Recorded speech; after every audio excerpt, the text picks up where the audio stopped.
The Agnostics, Thinkers in an Indeterminate Cosmos, edited by Roberto Allende, with an introduction by Professor David Christopher Lane, from Mount San Antonio College, Walnut, California.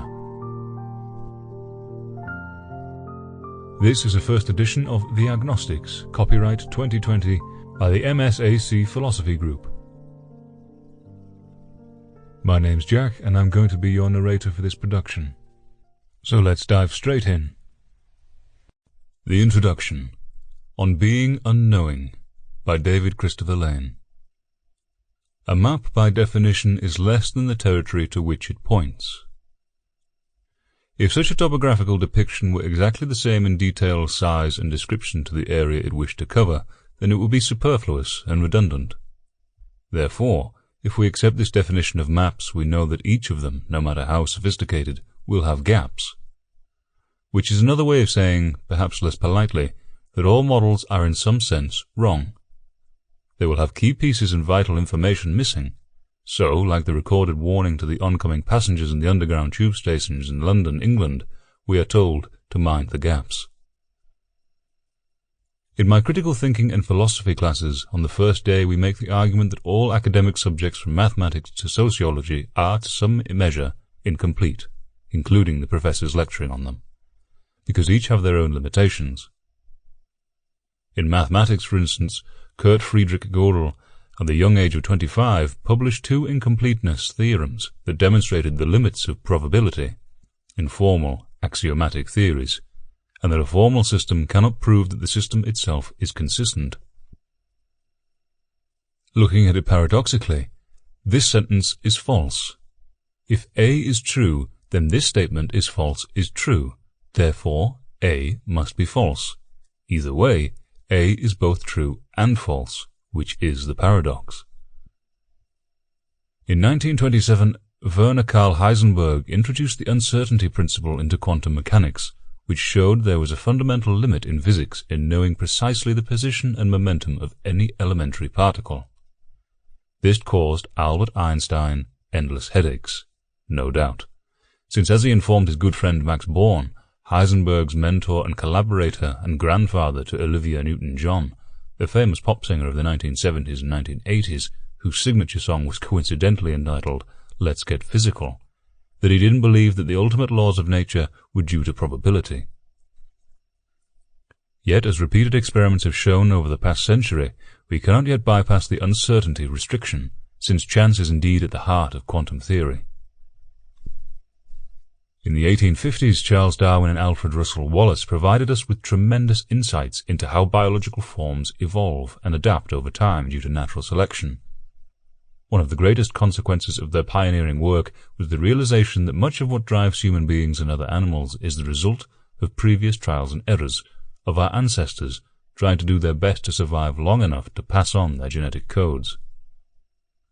Because of this winnowing process, which, lest we forget, is predicated on being able to navigate and acclimatize to ever-changing eco-niches, only certain DNA strands were able to make it through evolution's unpredictable maze. We are the living historical result, and as such have been shaped and molded by a series of untold journeys. Hence we are limited creatures not only by circumstance, where we are born, but by the very nature of our hardware. Given this diversity, some have differing cognitive abilities, some have varying physical impairments, and the list goes on. In sum, we are limited creatures by the very nature of our biology. Perhaps a good way to see this clearly is to imagine that we are squirrels who have the newfound ability to talk about our condition, but with the necessary caveat that we must do so within the limitations of our cranial capacities and our central nervous system. Would anything we thought or said tell us about the universe as it really is? Or would all our speech be more reflective of how bounded we are by our circumscribed anatomies? In psychology, we are informed that humans on average have the ability to only hold 4 to 7 things in their mind at one time. Given this parameter, is it not the height of hubris to believe, even for a nanosecond, that our mind models of the cosmos and all that it contains are transparently accurate? To the contrary, perhaps the greatest error we make as humans, what some have termed as the original sin of humankind, is to confuse our neurology with ontology.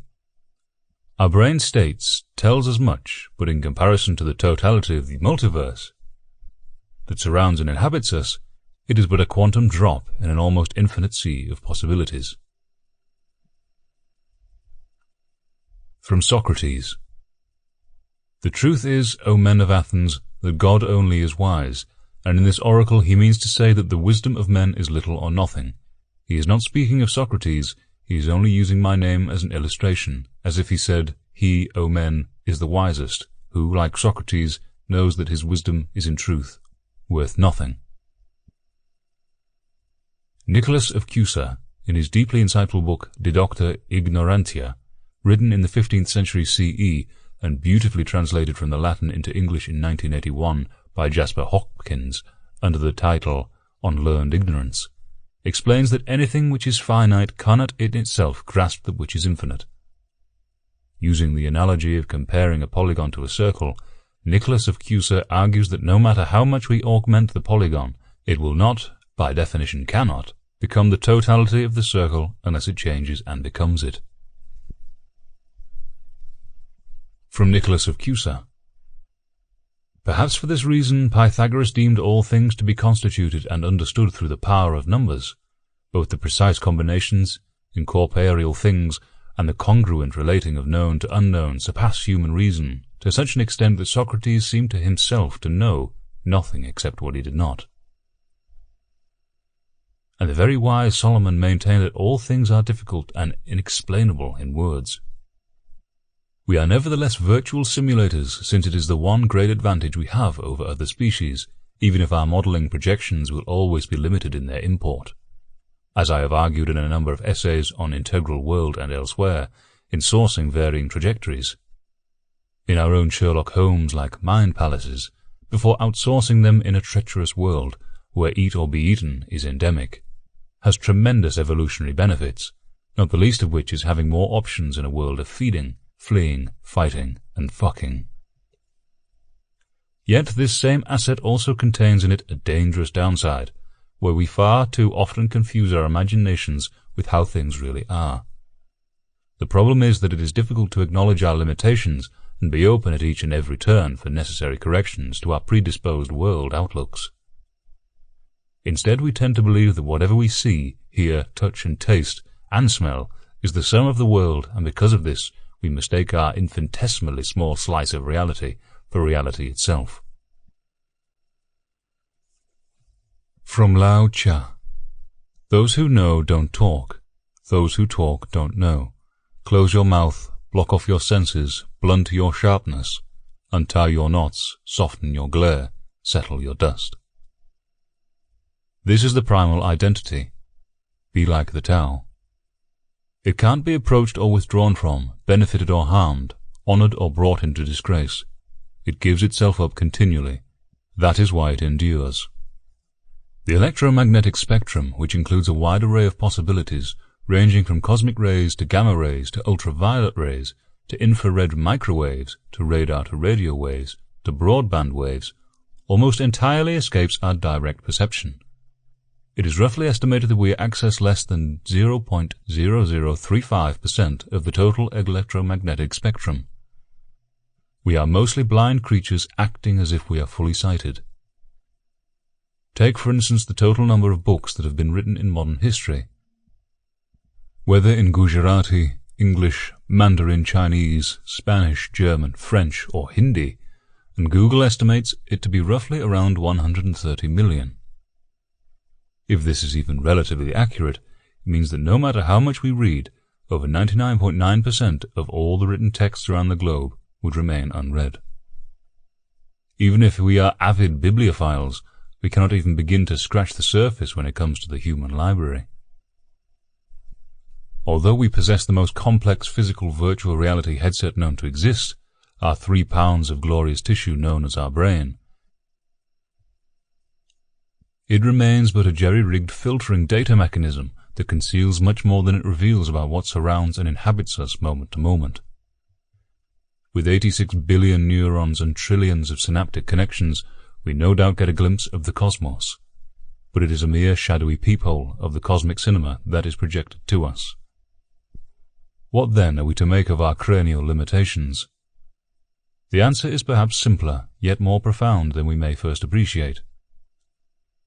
Focus on our unknowingness, and make that, not illusions of all knowingness, as the foundation of how we approach the universe without and within.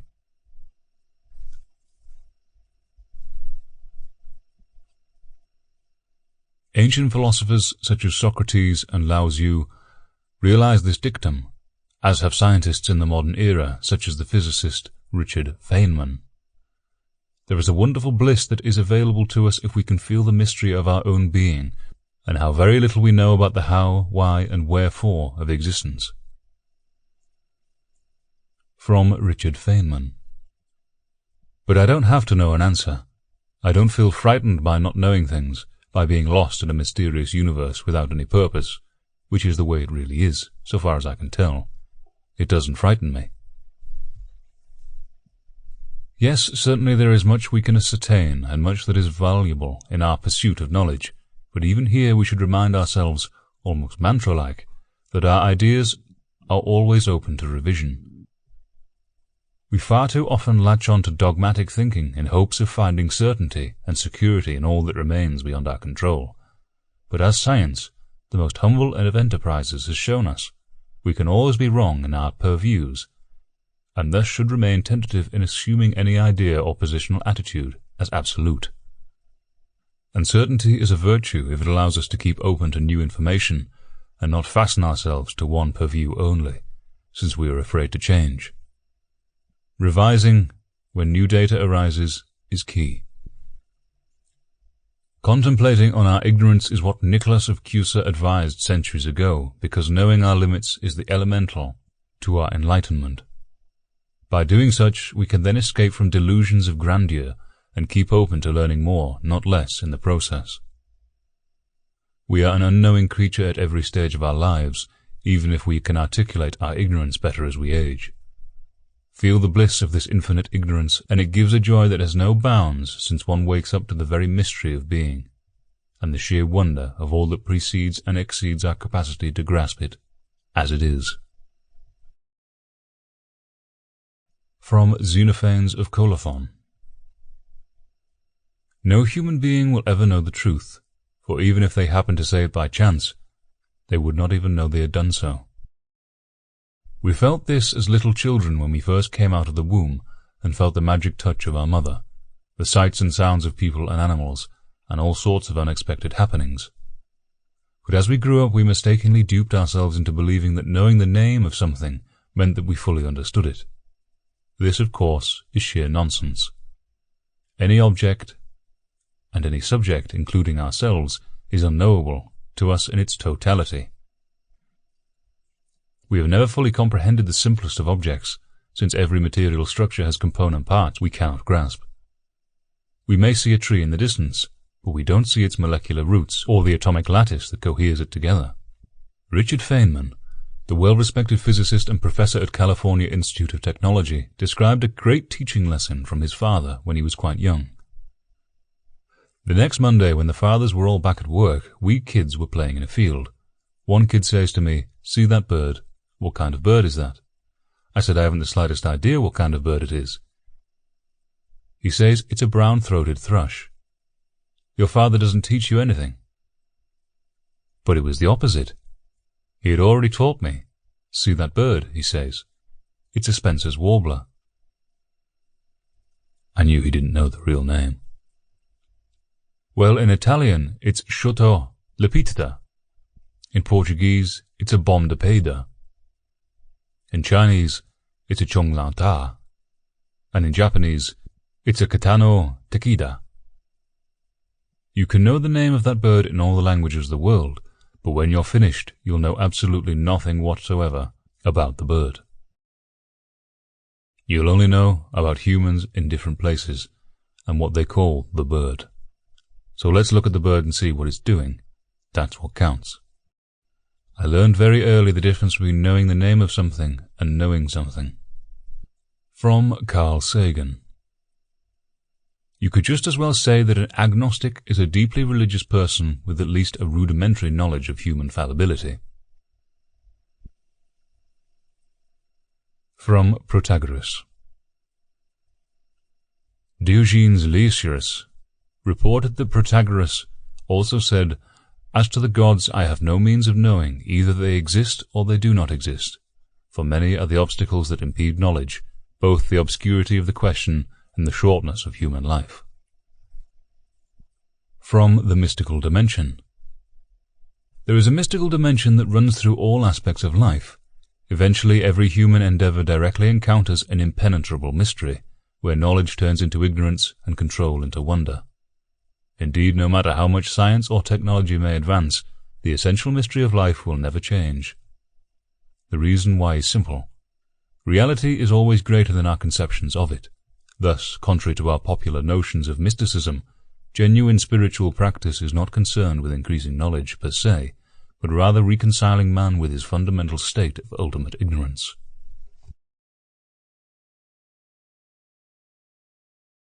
From Charles Darwin.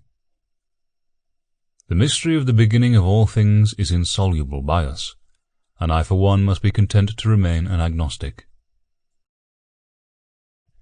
We are born into a mystery, we live in a mystery, and we die in a mystery. Although we may learn about things, achieving various levels of technical proficiency, we apparently can never know what a single thing is. For instance, what ultimately is matter? What is a thought? What is a self? The essence of everything eludes us. As the late Baba Fakir Chand, the great sage of Hoshiarpur, once told me personally, nature is unfathomable. No one has ever been able to know it completely. No one has known it. A small germ in a body cannot know the whole body. Similarly, a human being is like a small germ in a vast creation. How can he claim to have known the entire creation? Those who say that they have known are wrong. No one can describe or even know the entire creation. It is indescribable.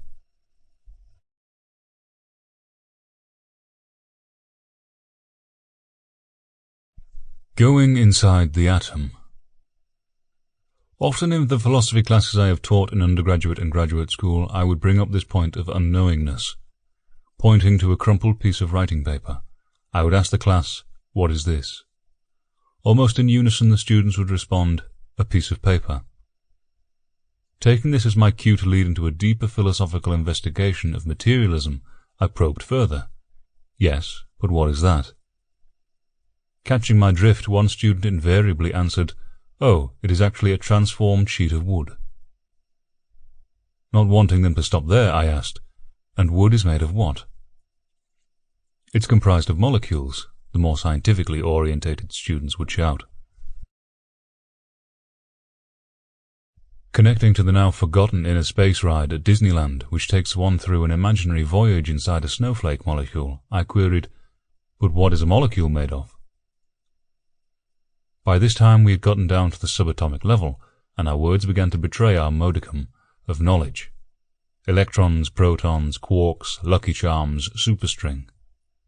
The final question I asked was quite simple, but given the line of investigation it led to, some severe complications.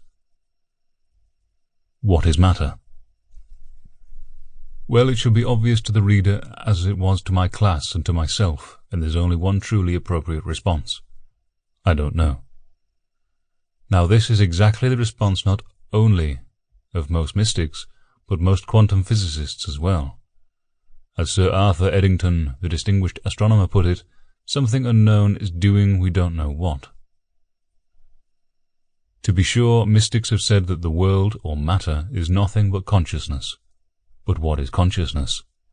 Not even a sage as enlightened as Ramana Maharshi of South India could answer that question.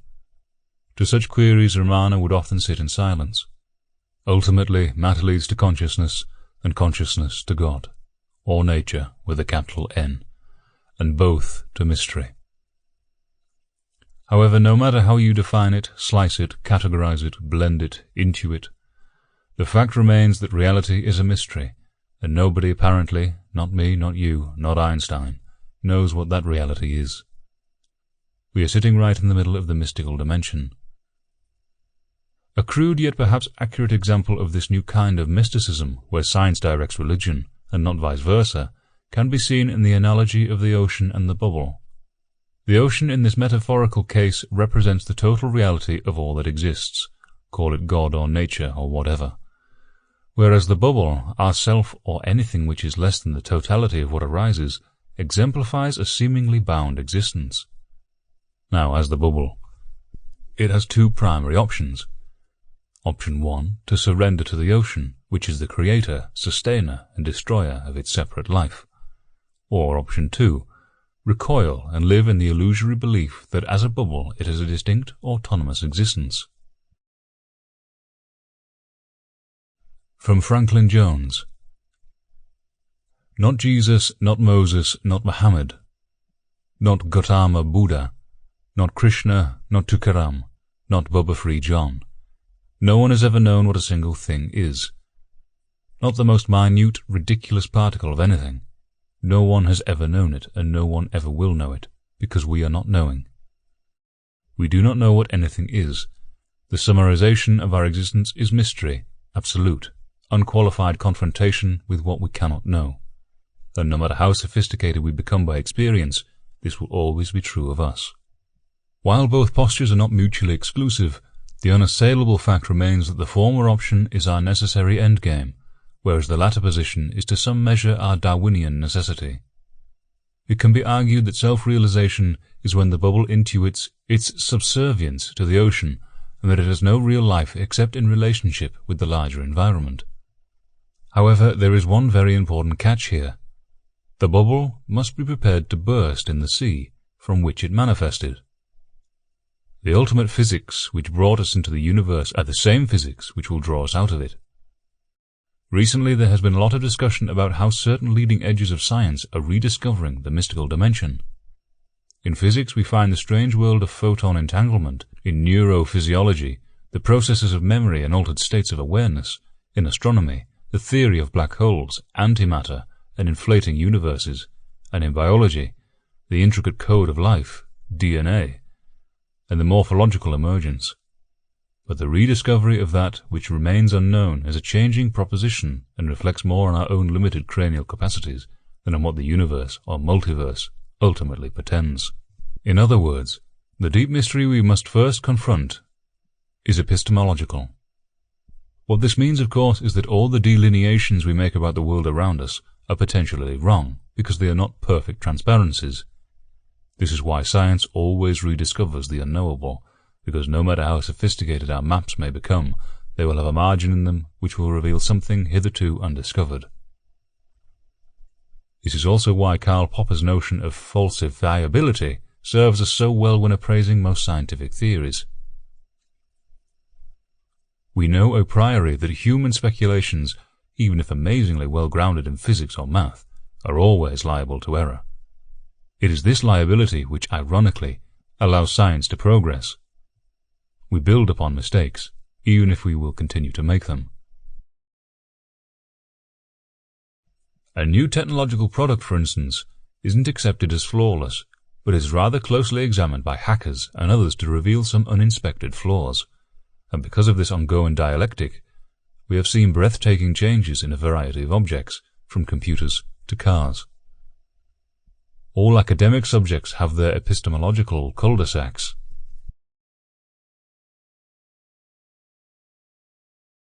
To know something is to a large degree to know its limits, and that one cannot yet ascertain what may lie beyond it.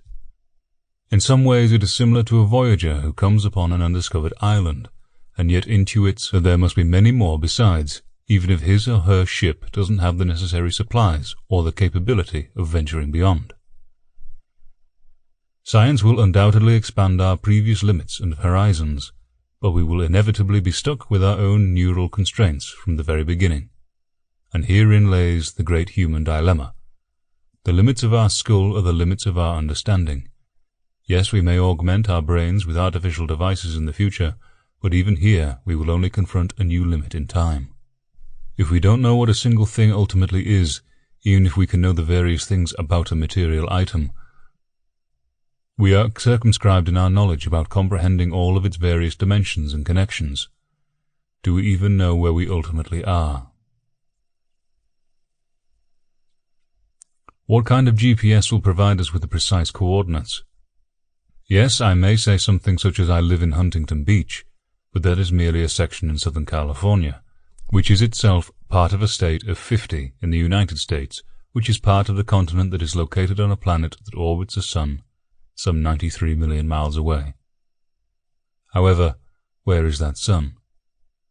It is but part of a galaxy which is part of a huge Milky Way which is expanding in a universe of untold size that some 13.8 billion years ago was collapsed into a space tinier than the 16-point size of the dot type on this page.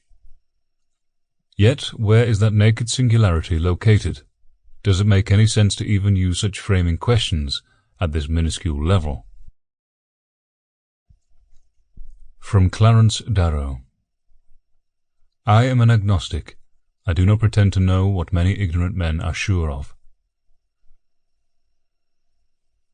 And if some theoretical physicists are correct, even this universe of ours isn't singular at all, but part of an innumerable, fantastic universes of unimaginable dimensions. Where we are, we have a simple answer. We don't know. What this means is that even if we forego religion and spirituality and opt for a purely materialistic understanding of what surrounds us, we are still touching moment to moment a mystery that transcends our ability to grasp it. Which brings us to that most revealing of queries. Who or what is living us right now? Who or what is beating our hearts? Who or what is firing our neurons? Several immediate answers come to mind, of course, ranging from Jesus to biochemistry, but when we closely inspect how our bodies operate, we soon realize that our I has very little to do with the day-to-day functions of our life. We don't consciously grow the hair on our hands or digest our food. We witness something that supersedes us, even as it literally lives us. Whatever that is, of course, is unknowable in its entirety. Thus, we don't know what a single thing is. We don't know where we are, and we don't even know whom or what is actually living us. We live in a mystery, even as we act as if nothing is mysterious.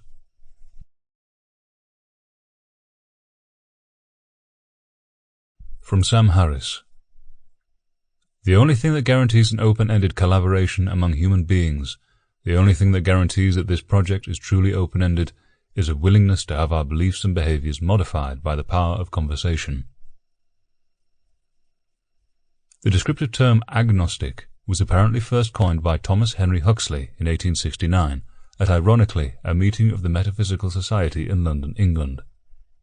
It is derived from the long-standing Greek term gnostic, which is having a knowledge or to know, where such knowingness is cancelled when an A is placed in front of it. The Encyclopaedia Britannica defines the longer term agnosticism as the doctrine that humans cannot know of the existence of anything beyond the phenomena of their experience. Today, in the 2020, agnosticism is no longer viewed disdainfully as it once was. Indeed, even atheism, a lack of belief or disbelief in God or gods, is much more widely accepted than ever before, especially among the young generations who have rejected traditional religious beliefs and dogmas. The following biographical essays, each written by a different author, focus on such notable agnostics as Charles Darwin, Thomas Henry Huxley, John Dewey, Lynn Margulis, Leo Szilard, Isaiah Berlin, Thomas Kuhn, Enrico Fermi, Herbert Spencer, David Hume, G. E. Moore, Karl Popper, and Michael Schmidt-Salomon. I think if we are honest, all of us are to some measure agnostics, since we are limited creatures with limited cranial capacities, and as such, what we know ultimately is but very little. Perhaps as a species we would all be better off if we got less conceited about our so-called knowing ways, and opened our minds and hearts more to the very mystery of the universe. Learning about our own ignorance, as Nicholas of Cusa opined centuries ago, and which Socrates made a cornerstone of his philosophy, is the surest pathway for us to becoming wiser in this most unusual universe in which we find ourselves. Charles Darwin, by Pete Navarro. Charles Robert Darwin, born February 12, 1809, to April 19, 1882, was an English naturalist, geologist, and biologist, best known for his contributions to the science of evolution. Darwin considered himself a free thinker, despite coming from an Anglican background, stating that science has nothing to do with Christ, but man's caution and admitting evidence. Darwin proposed that all species of life come from a common ancestry, and his theories of evolution have become the foundations of scientific theories. In collaboration with Alfred Russel Wallace, he introduced the theory of branching evolutionary patterns as natural selection, which most species exist due to selective breeding as a means of survival. Darwin published his work on evolutionary theory in his 1859 book, On the Origin of Species, that identified that genetic modifications was the cause for evolution and diversity in nature. This, however, made many scholars, scientists, students, and religious believers question Darwin's views of Christianity and religious faith. Darwin was very reticent about his personal beliefs and was reluctant to discuss the views of others. Most of his works are very reserved or silent about his views on religion. His autobiography contains a brief discussion of his views of religion, more so as a gradual change from the Anglican Christianity to agnosticism. This, however, was written much later in his life, and intended for close relatives and small social circles. Therefore it should be read as a neutral account of his development of thought, and more prominent evidence can be found within his correspondence and letters. Letters are an important medium to establish Darwin's personal beliefs and explore the religious implications of his work. Young naturalists, skeptical writers, clergymen, and educators wrote to him about his religious views, often seeking direction for their own. In December of 1866, Darwin received a letter from Mary Boole, a spiritualist writer who had become a widow and sought reconciliation with the theory of evolution by natural selection with some form of religious beliefs. Boole writes, "Do you consider the holding of your theory of natural selection to be inconsistent with the following belief that God is a personal and infinitely good being, that the effect of the action of the Spirit of God on the brain of man is especially a moral effect?" When Darwin is asked about certain points of belief, they are neither clear nor direct to Boole, merely stating that Darwin was not the authority on religion, and that he should not be called upon the ideas of his beliefs. Darwin acknowledged that questions of God and his existence go far beyond scientific investigation. These, as it seems to me, can be answered only by widely different evidence from science, or by the so-called inner consciousness. Darwin neither dismissed evidence nor indicates his own feelings, but this does provide an insight to his own thoughts. One letter in response to John Fordyce, an author of works on skepticism, Darwin writes, "Judgment often fluctuates. Whether a man deserves to be called a theist depends on the definition of the term. In my most extreme fluctuations, I have never been an atheist in the sense of denying the existence of a God. I think that generally, and more so as I grow older, but not always, that an agnostic would be the most correct description of my state of mind." Here Darwin states that he has never been an atheist. Is there a God? Is he an atheist? He suggests that these terms are too vague and could mean a multitude of things, merely stating that his form of judgment is in constant flux. Darwin used the word agnostic not as a means of disbelief, but as a form of fundamental uncertainty, implying that there are limits to scientific knowledge. There are questions that can be answered by science, and questions that cannot. A point Darwin made visible with his response with Boole. Darwin's own letters to his wife Emma have not survived the test of time, but what the couple has discussed in Emma's letters help to elaborate what they discussed. For example, "My reason tells me that honest and conscientious doubts cannot be a sin, but I feel it would be a painful void between us.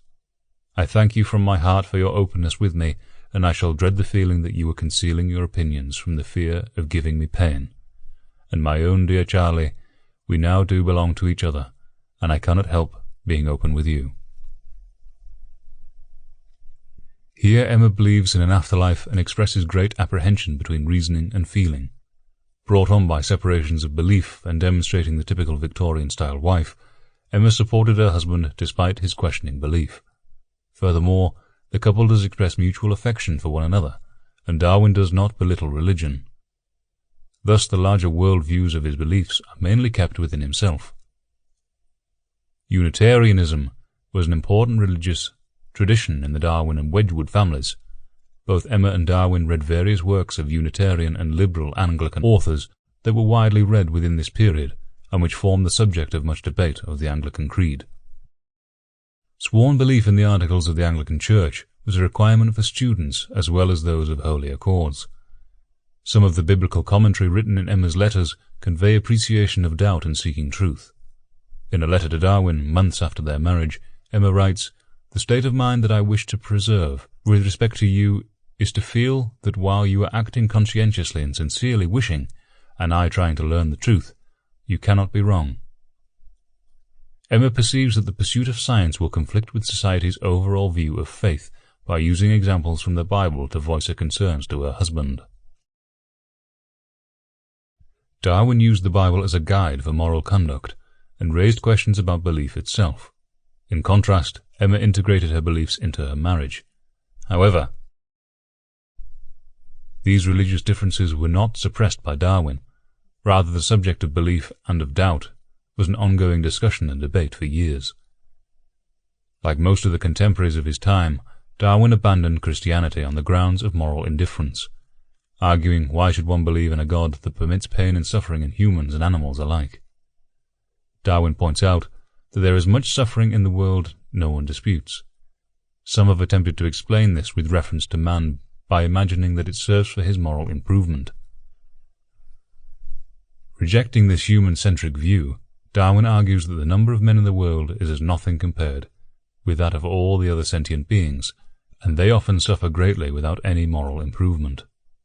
Therefore, against the existence of an intelligent first cause seems to me a strong one, whereas the presence of much suffering agrees well with the view that all organic beings have been developed through variation and natural selection. Darwin does not dismiss the religious ideals, but raises the question about a non-moralistic God. He pointed out that the scientific approach to understanding presented more truth than the acceptance of religious orthodox. This evasion in the name of truth plagued religion and its defenders as immoral during the time of religious revival, placing Darwin into the religious and scientific debates of his own time. Darwin is often portrayed in most of his works as avoiding scientific and social controversy, allowing others like T.H. Huxley, Ernst Haeckel, and Alfred Wallace to convey controversial debates to the voice of science. Darwin became delighted in the debates that arose and argues, "I may add that as we daily see them, men arriving at opposite conclusions from the same premises, it seems to me doubtful policy to speak too positively on any complex subject, however much a man may feel convinced of the truth of his own conclusions." Arguing that truth can be complex, and anyone can succumb to self-belief without being forced into conviction, rather with openness and confessed ignorance should become the voice of science. Much of this ideology Darwin incorporated in his work and expressed within his inner circles. However, this cautious-style approach in his work would lead to critics doubting Darwin and view it as a sign of weakness. Darwin's correspondence with it in his letters showed that his religious beliefs changed over the course of his life and never reached a fixed position. His agnosticism should be a form of uncertainty to the existence and nature of God. Darwin's reluctance to discuss religious matters stemmed from his strong views that science and religion rest on different platforms of evidence, and that his scientific expertise did not make him the authority on religious discourse.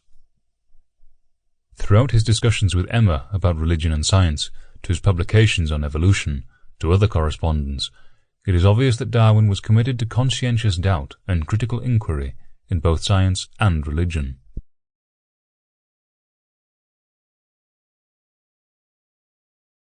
Some other works worth reading: The Descent of Man and Selection in Relation to Sex, Variation of Animals and Plants under Domestication, and The Life and Letters of Charles Darwin.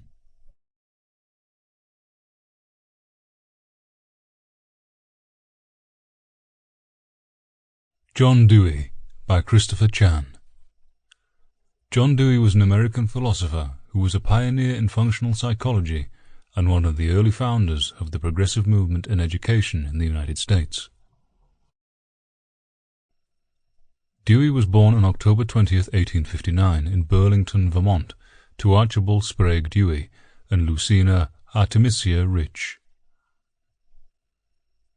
Dewey attended Burlington public schools where he excelled as a student, and by the age of 15 he enrolled at the University of Vermont. While in college he enjoyed studying philosophy from Professor Henry Augustus Pearson Torrey. This is where his love for philosophy stemmed from. He graduated from the University of Vermont second in his class with a bachelor's degree in 1879. Upon graduating, his cousin helped him land a job teaching at a seminary in Pennsylvania. After about 2 years he was laid off and decided to obtain a doctorate in philosophy from Johns Hopkins University in 1884. Following this, he began to teach philosophy and psychology at the University of Michigan.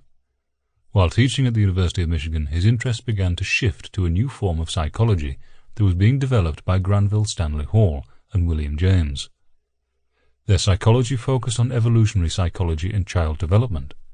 While Dewey studied Hall and James's new psychology, he began to develop the philosophy of education that would fulfill the needs of an ever-changing democratic society. Later he left the University of Michigan and began to teach philosophy at the University of Chicago, and this was where he began to develop his progressive approach to education. Continuing the pattern of switching schools to teach at, he eventually left Chicago and joined the Ivy League to teach at Columbia University. He spent the majority of his career at Columbia University, which is where he wrote his most famous work, Experience and Nature. Many of his subsequent writings included vast topics such as aesthetics, politics, and religion. Although he wrote about these vast topics, there was one basic theme among all of his works. It was his belief that a democratic society of well-informed and civil engagers was the best way of promoting human interests. Dewey's philosophy on education was that education and learning are social, interactive processes. He argued that school itself is a social institution and that social reform from time to time should take place.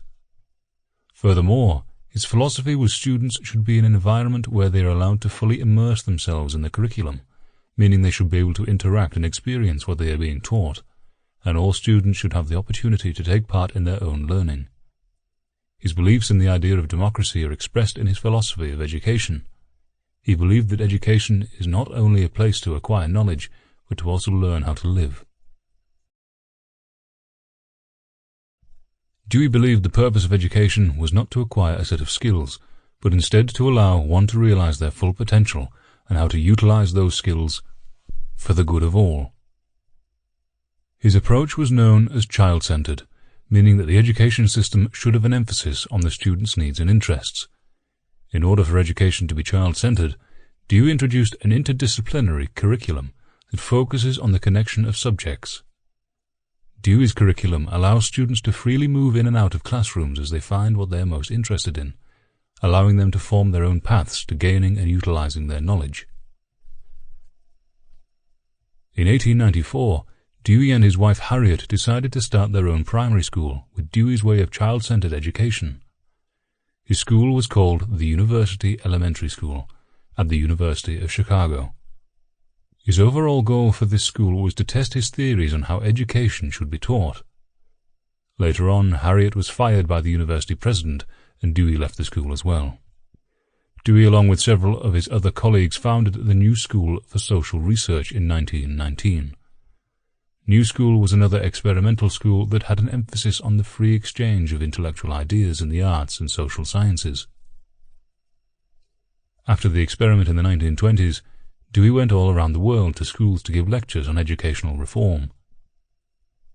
When he went to Russia, he was impressed by the Russian educational system, that education should focus on students' interactions in the present, but not completely dismissing lessons we can learn from the past. Dewey's contribution to the education system was huge. He not only reimagined how learning should be, but also the role that the teacher should play within that process.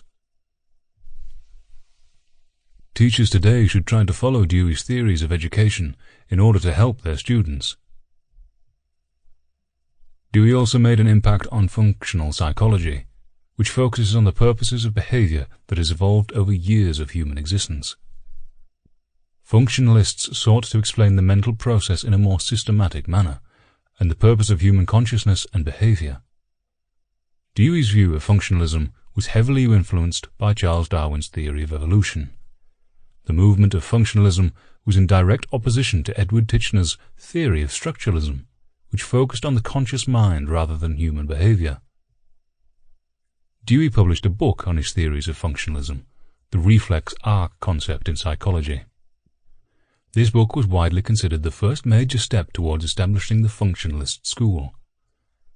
His book went against the traditional stimulus-response understanding of the reflex arc.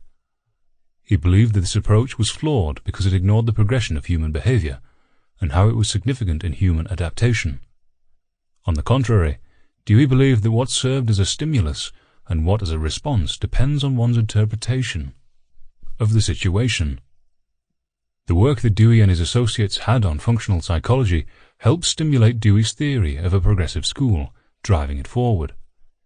Eventually, functionalism lost its glory in psychology as many other schools of thought for psychology began to emerge. Although functionalism itself is not studied today, many psychologists still study its core principles, such as the evolutionary functions of consciousness. John Dewey felt that education would also progressively move the young man from mythology and religion. He envisioned a time where outdated dogmatisms would be replaced by more scientific understanding and attitude.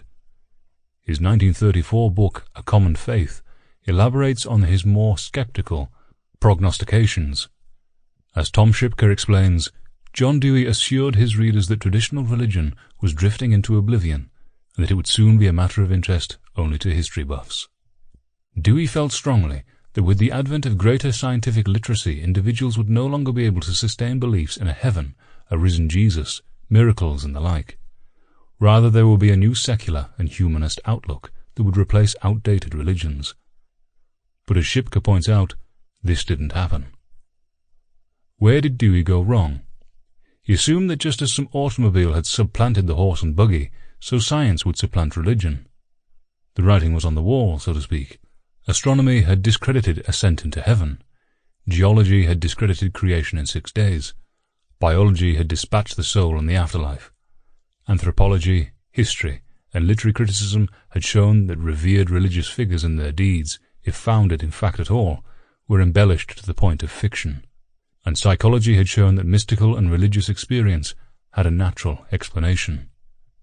As a result, Dewey expected that more and more educated people would abandon religion and its supernatural cast. God, salvation, grace, prayer, heaven, hell, the sacraments, clergy, revelation, the devil, etc.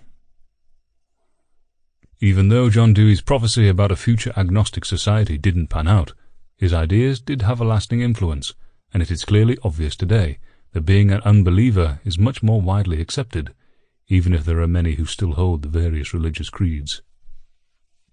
If you are most interested in Dewey's works on education, a book you should definitely read is The Child and the Curriculum. This book examines the many competing theories of education, but he also examines the child's world and how it operates. If you wish to learn more about John Dewey's theories on psychology, I recommend reading Human Nature and Conduct. This book dives into Dewey's principles of his pragmatic philosophy of developmental and social psychology. This work is most notable for its departure from contemporary theories of psychology. And to learn more about John Dewey's life, a great book is The Life and Mind of John Dewey, by author George Dijkhuizen.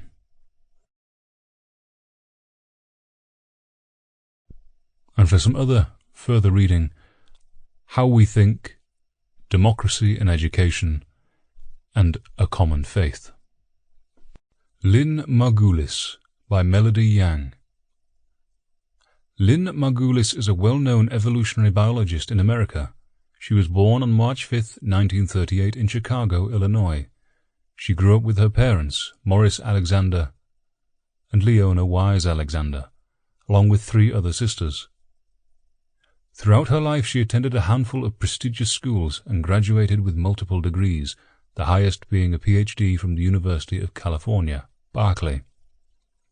Margulis is known for her expansive creativity involving several different fields. She formulated multiple theories including the endosymbiotic theory. Gaia hypotheses, and the 5 kingdoms of life. She has written over 20 books. Margulis has won several awards for her contributions towards the world of biology, one of the most reputable being the National Medal of Science for Biological Sciences. Many other scientists regard her with admiration because of her evolutionary findings in the world of biology. Sociobiologist E. O. Wilson said that she was the most successful synthetic thinker of modern biology. At the age of 15, Margulis was accepted into the University of Chicago laboratory schools. Then, in 1957, she graduated with a bachelor's degree in liberal arts from the University of Chicago. She then attended the University of Wisconsin and graduated with a master's degree in zoology and genetics. Finally, she obtained her Ph.D. in genetics from the University of California, Berkeley, in 1965. After she acquired her bachelor's degree, she married Carl Sagan, a graduate student of the University of Chicago at that time.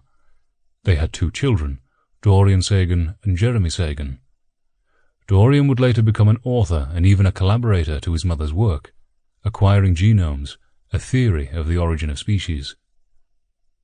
Jeremy became a software developer and founder of Sagan Technology. Lynn Margulis and Carl Sagan ended their marriage in 1964, just before she obtained her Ph.D. from the University of California, Berkeley. Margulis joined the University of Boston in 1966 as a professor. She taught biology at this acclaimed university for 22 years. In 1967, she remarried a crystallographer, Thomas N. Margulis. Lynn and Thomas Margulis had 2 more children. They had a son, Zachary Margulis Onuma, and a daughter, Jennifer Margulis. Zachary is currently a criminal defense lawyer in New York, while Jennifer is an author and teacher. She then went through another divorce in 1980. Through these divorces, she learned that she couldn't manage the dexterity of being a mom, wife, and renowned scientist all at the same time. When she made this realization, she stated that no one can do it. Something has to go.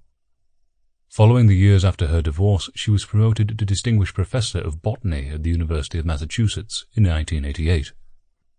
The endosymbiotic theory is an evolutionary theory that deals with the relationship between eukaryotic cells and prokaryotic cells. For years, scientists have questioned the interconnection between mitochondria and chloroplasts.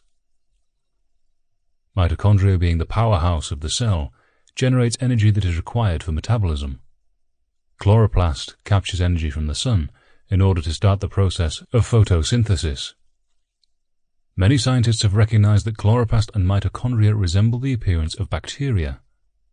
Scientist Konstantin Mereshkovsky first outlined the theory that these organelles had originated from symbiotic bacteria. Consequently, Margulis improved the theory with microbiological evidence in a book titled Origin of Eukaryotic Cells. In her discoveries, she claimed that eukaryotic cells were once bodies of linked entities.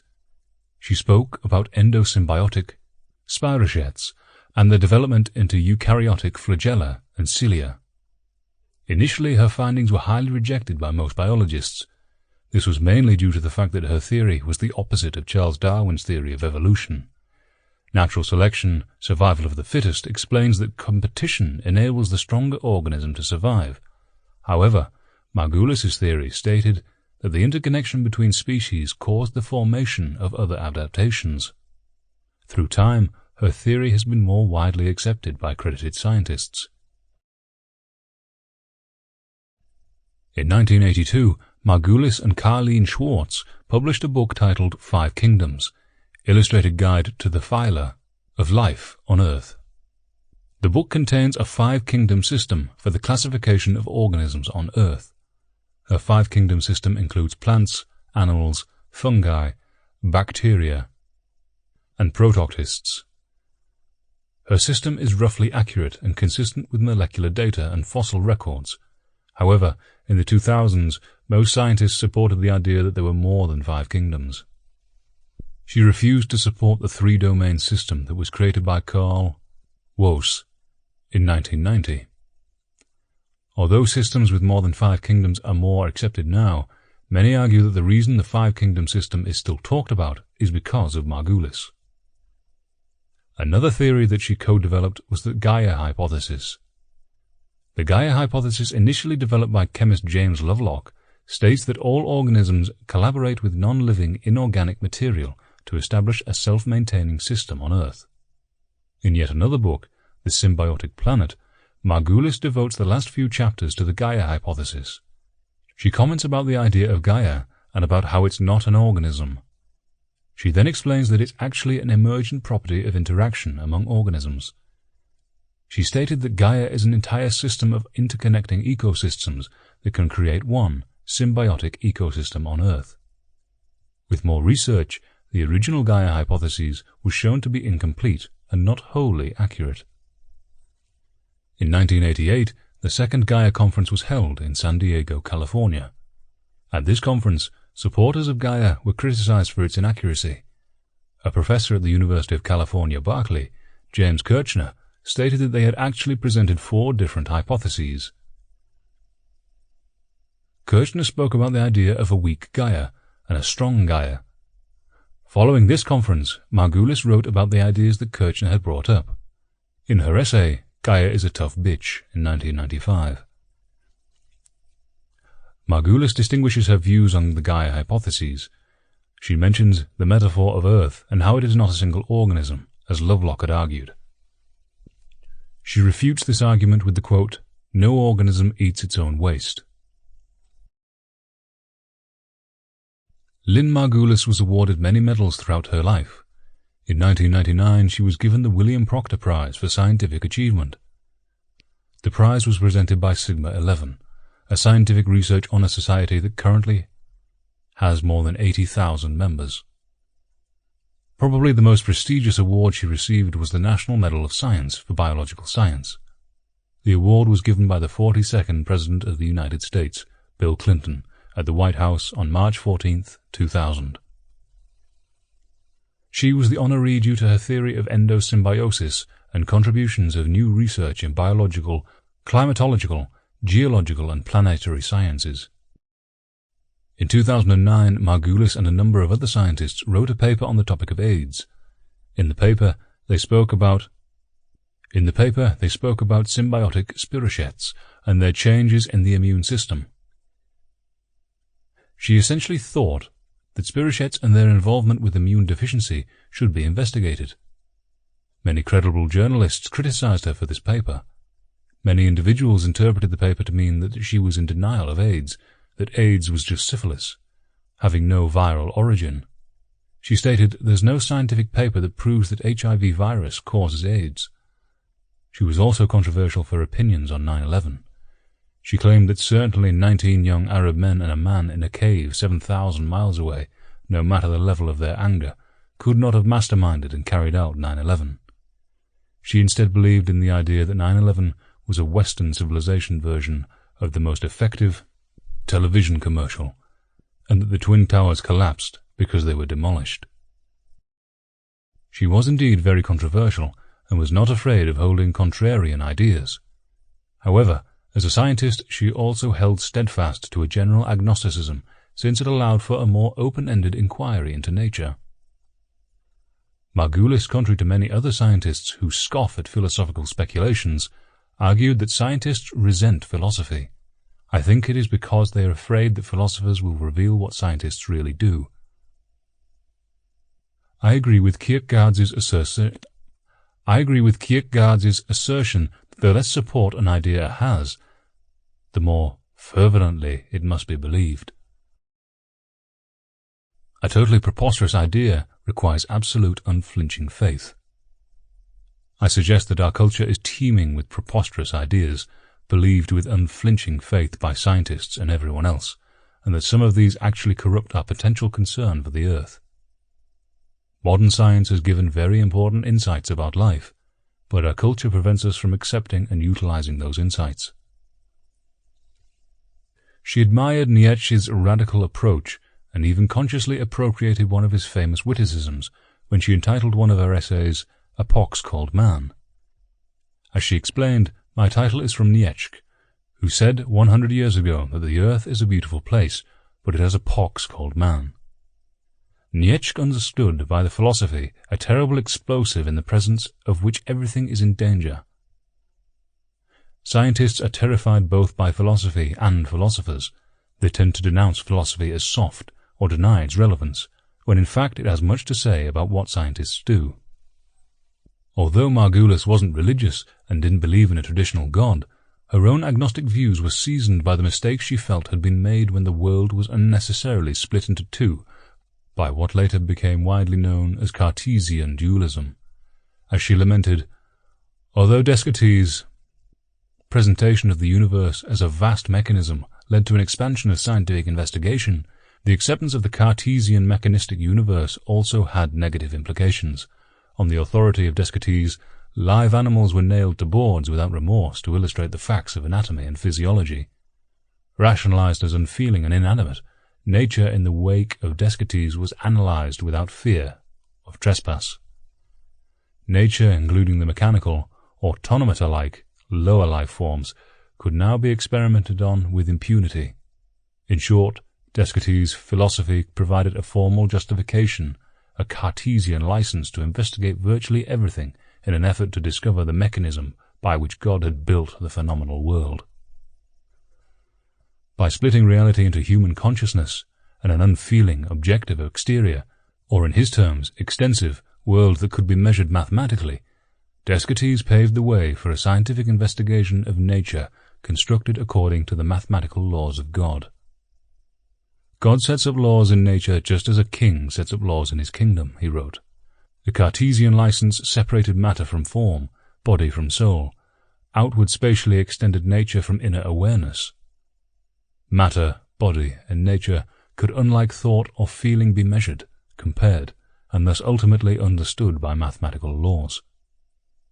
This Cartesian license permitted the human intellect, through science, to enter 1,000 different realms, from the gigantic to the subvisible. The once divine was now open to scientific exploration. Optical instruments focused on snowflakes and peppercorns, or pointed at the pockmarked whiteness of the side-lit moon. Atoms were investigated by chemical combination and physical acceleration. X-rays imaged bones. Radioactive elements clocked the internal metabolism of the human body. Eventually, aeronautical engineers even appropriated the seemingly God-given power to fly. Investigation of the formerly divine realm yielded impressive scientific results. Scientists perusing nature and not books returned the Bible and the classics to their dusty shelves. There is a biographical anecdote, perhaps apocryphal, that when Descartes was asked in his urban domicile about the location of his library, he pointed to a dissected calf he had been examining and said, "On top of those books." Scientists began to study the world written, as Galileo had put it, even prior to Descartes, in a great book which is always open before our eyes. Galileo had paid dearly for his inquisitive temperament. On November 22, 2011, Lynn Margulis died 5 days after she had a hemorrhagic stroke. She passed away in Amherst, Massachusetts, at the age of 73. Despite her death, her legacy will continue as her life's work widely shaped the world of evolutionary biology. Again, some further reading. What is life? Acquiring genomes and slanted truths.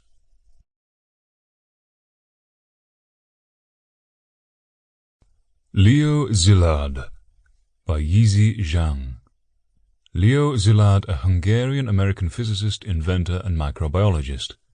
His major contribution involves the development of the nuclear chain theory in 1933 and the nuclear fission reactor Chicago Pile 1 in 1934. In 1939 he wrote the letter for Einstein's signature that directly resulted in the establishment of the Manhattan Project for building atomic bombs. He also contributed to a variety of subjects such as linear accelerator, cyclotron, electron microscope, information theory, microbiology, and world peace. Leo Szilard was born in Budapest, Hungary on February 11, 1898, in a Jewish family. There are 4 members in his family. His father, Louis Spitz, a civil engineer, his mother Thelka Vidor, and his two siblings, brother Bela and sister Rose. He was born as Leo Spitz in 1900, October 4th. The family changed their surnames to Szilard, which means solid in Hungarian. Leo Szilard was exceptionally smart since he was little. He attended Realskola, high school in his hometown, and showed talent in physics and maths. He won the Otvos Prize in 1916. In the same year, he enrolled at the Palatine Joseph Technical University in Budapest as an engineering student. During the time he was studying, he also joined the Austro-Hungarian Army's 4th Mountain Artillery Regiment during World War I. Before he got sent to the front line, he caught the so-called Spanish influenza and was sent home for treatment. Luckily, he avoided the battle that was most likely going to kill him, since almost all the members of his regiment died in combat. After being discharged honorably in November 1918, he returned to school the next year. On December 25, 1919, he enrolled at the Institute of Technology in Berlin-Charlottenburg, and later transferred again to Friedrich Wilhelm University as a physics major student. The experience in Friedrich Wilhelm University influenced Szilard greatly. He would often attend lectures given by Albert Einstein, Max Planck, Walter Nernst, James Franck, and Max von Laue. During the time in school, he made a close friendship with Albert Einstein, which later led to his success of the Manhattan Project. Szilard earned his Ph.D. in 1922, and later worked as an assistant to Max van Laue. In 1927, he became a private lecturer in physics and was responsible for numerous inventions. In the following years, he submitted several applications for patents on his invention of a linear accelerator, cyclotron, and electron microscope. He also developed the Einstein refrigerator with Albert Einstein. However, it required too much energy to operate and made too much noise, so it was mainly used only for the nuclear reactor. In 1933, Szilard had a major turning point in his life. Hitler came to power, and his anti-Semitism forced many Jews to seek refuge in England, where he eventually settled for a time. In the same year, he conceived the idea of the nuclear chain reaction. While in England, Szilard worked in St. Bartholomew's Hospital in 1934 and developed the Szilard-Chalmers effect used in medical isotopes. He also continued his research on physics in England, where he collaborated with many individual physicists and worked as a research physicist at the Clarendon Laboratory in 1935. In those years, he traveled several times to America and eventually moved to New York City in 1938 and settled at Columbia University. In January, Niels Bohr announced the discovery of nuclear fission by Otto Hahn and Fritz Strassmann. This gave Szilard the idea of using uranium to sustain a chain reaction. He made an experiment at Columbia University and proved that such a chain reaction is possible. On August 2, 1939, Szilard drafted a letter to President Franklin D. Roosevelt. In the letter he explained the chain reaction and claimed the possibility of nuclear weapons. He also asked Einstein for his signature on the letter. Under the pressure of Nazi Germany and World War II, the U.S. government accepted the proposal and ultimately created the Manhattan Project. Due to the attack made by the Japanese on Pearl Harbor, the U.S. government provided more support to the project for the development of the atomic bomb. In January 1942, Szilard joined the Metallurgical Laboratory in Chicago. From that time until the end of the war, Szilard continued his research on nuclear energy at the University of Chicago. In 1943, he became a citizen of the United States. At the end of World War II, Szilard quit the field of physics and became a biologist in 1946. He worked with his ex-colleague Aaron Novick from the Metallurgical Laboratory and made several remarkable contributions to the study of biology, which includes the invention of a chemostat, which is a method of calculating the growth rate of bacteria, and the feedback inhibition. Szilard found out he had bladder cancer in 1960. He personally designed his own regimen, and on the second round he insisted on increasing the dose of radiation that wasn't recommended by the doctor. The higher dose cured him and became the standard of usage in radiation until today. In his last years, he spent it in La Jolla, California, as a fellow of Salk University for biological studies. On May 30, 1964, Leo Szilard died in his sleep. Although Leo Szilard helped in the development of the atomic bomb, he was always a strong supporter of world peace and human rights. Szilard never wished that the US would use atomic bombs directly, but only as a viable threat that would force Germany and Japan to surrender. He drafted the Szilard petition and contributed to the amendments to the Atomic Bomb Act of 1946. In the petition, Szilard argued that the atomic attack on Japan could not be justified, at least not until the terms which will be imposed after the war on Japan were made public in detail, and Japan were given an opportunity to surrender. In 1949, he wrote a short story named My Trial as a War Criminal. In the story, he expressed the guilt he felt due to participating in the war. He also focused the public's attention on the danger of nuclear weapons and radiation. 10 years later, he published a collection of satirical sketches entitled The Voice of the Dolphins and Other Stories that talks about how the misuse of knowledge can be a disaster. Szilard was raised in a religious Jew family, but later declared himself an agnostic on matters pertaining to religion. Clearly his studies in physics and biology deeply influenced him and helped him formulate a more humanistic and scientific outlook. Szilard's views on God are in line with Einstein's when his mentor and friend wrote, "The word God is nothing more than the expression and product of human weakness." He also considered the Hebrew Bible honorable but still purely primitive legends. Leo Szilard realized that science was a double-edged sword because it was a tool used by flawed human beings. As he famously quipped, "I have never been asked whether I would agree that the tragedy of the scientist is that he is able to bring out great advances in our knowledge, which mankind may then proceed to use for purposes of destruction. My answer is that this is not the tragedy of the scientist, it is the tragedy of mankind."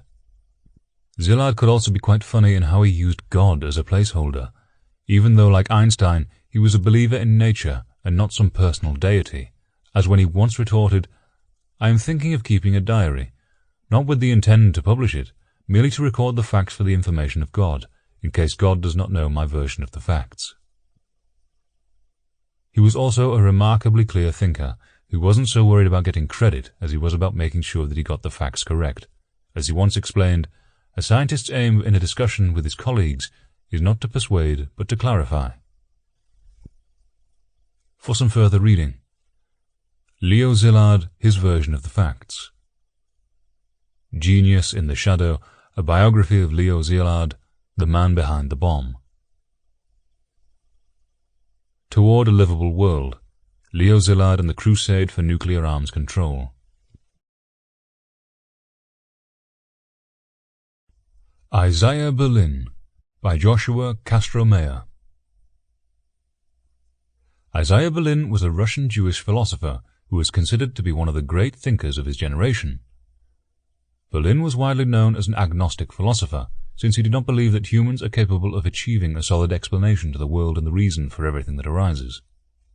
This idea of ultimate unknowability was essentially one of the cores of Berlin's thought process in philosophy. He explained that it would be impossible to truly know the answer of our existence and everything around it. If statements and rules were able to be reduced into one sentence, then they are by necessity incorrect and thus lose their validity. The reason such reductionism doesn't work is because the world and its operations are too complex and varied. There are so many variables that will go into every action that take place. Berlin believed that it is dangerous if our reasoning becomes stale and with a tendency for simplicity for its own sake. The rules that have been created by society were all born from idealized versions of human behaviors.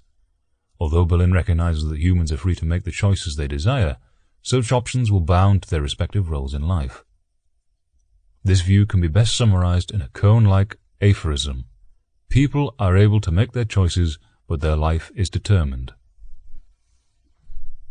Berlin's thought process and philosophy was centralized around pluralism and liberalism. He never believed in one simplistic answer to be able to explain the universe. He thought that such simplistic statements about complex symptoms were dangerous for society. If society were to believe those claims, he thought that the closed-minded assumptions would become too misleading. Pluralism takes into consideration that there does not exist an exact and consistent method to finding the truths of our universe. It emphasizes that there are many different ways to approach the unsolved mysteries that exist. Pluralism was so important to Berlin because it was key to his humane view on life and interactions between humans. In his eyes, he saw that pluralism would enable an understanding of people's differentiating moral views. As he explained, few things have done more harm than the belief on the part of individuals or groups that he or she or they are in sole possession of the truth, especially about how to live, what to be and do, and that those who differ from them are not merely mistaken, but wicked or mad, and need restraining or suppressing. Berlin saw philosophy as a valuable tool for society. He argued that we should not accept something just because it has been established as a normality. To Berlin, philosophy was solely concerned with questions that had neither an answer or a solid method of solving the question. His views on philosophy can be reflected throughout the entire timeline of our existence. Wars, protests, and revolutions are born from disagreements and calls for change. They question the status quo. Through the power of philosophy and his liberal views, he showed the world that morals and behaviors developed by societies should still be questioned. He does not want individuals to consider things unnatural due to the sole fact that it is not the normality in the society.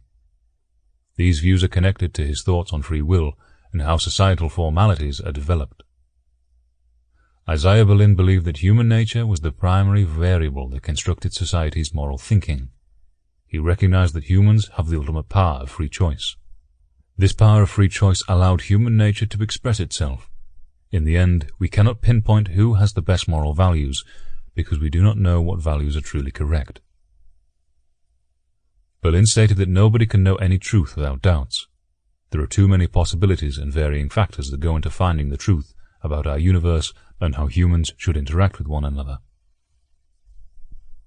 When someone acts in a certain way, it cannot be explained solely by external causes.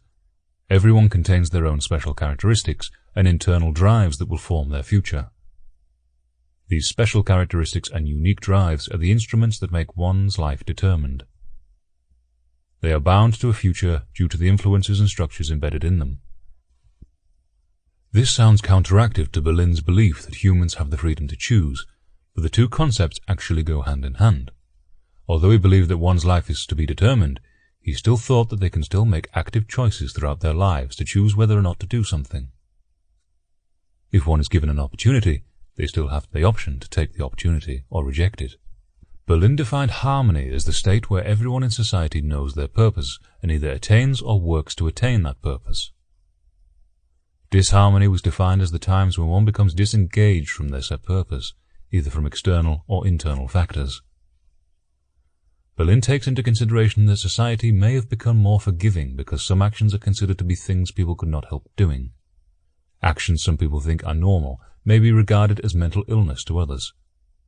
The right and wrong is decided by the society that surrounds an individual. This sort of thinking links to Berlin's famous concept of positive and negative liberty.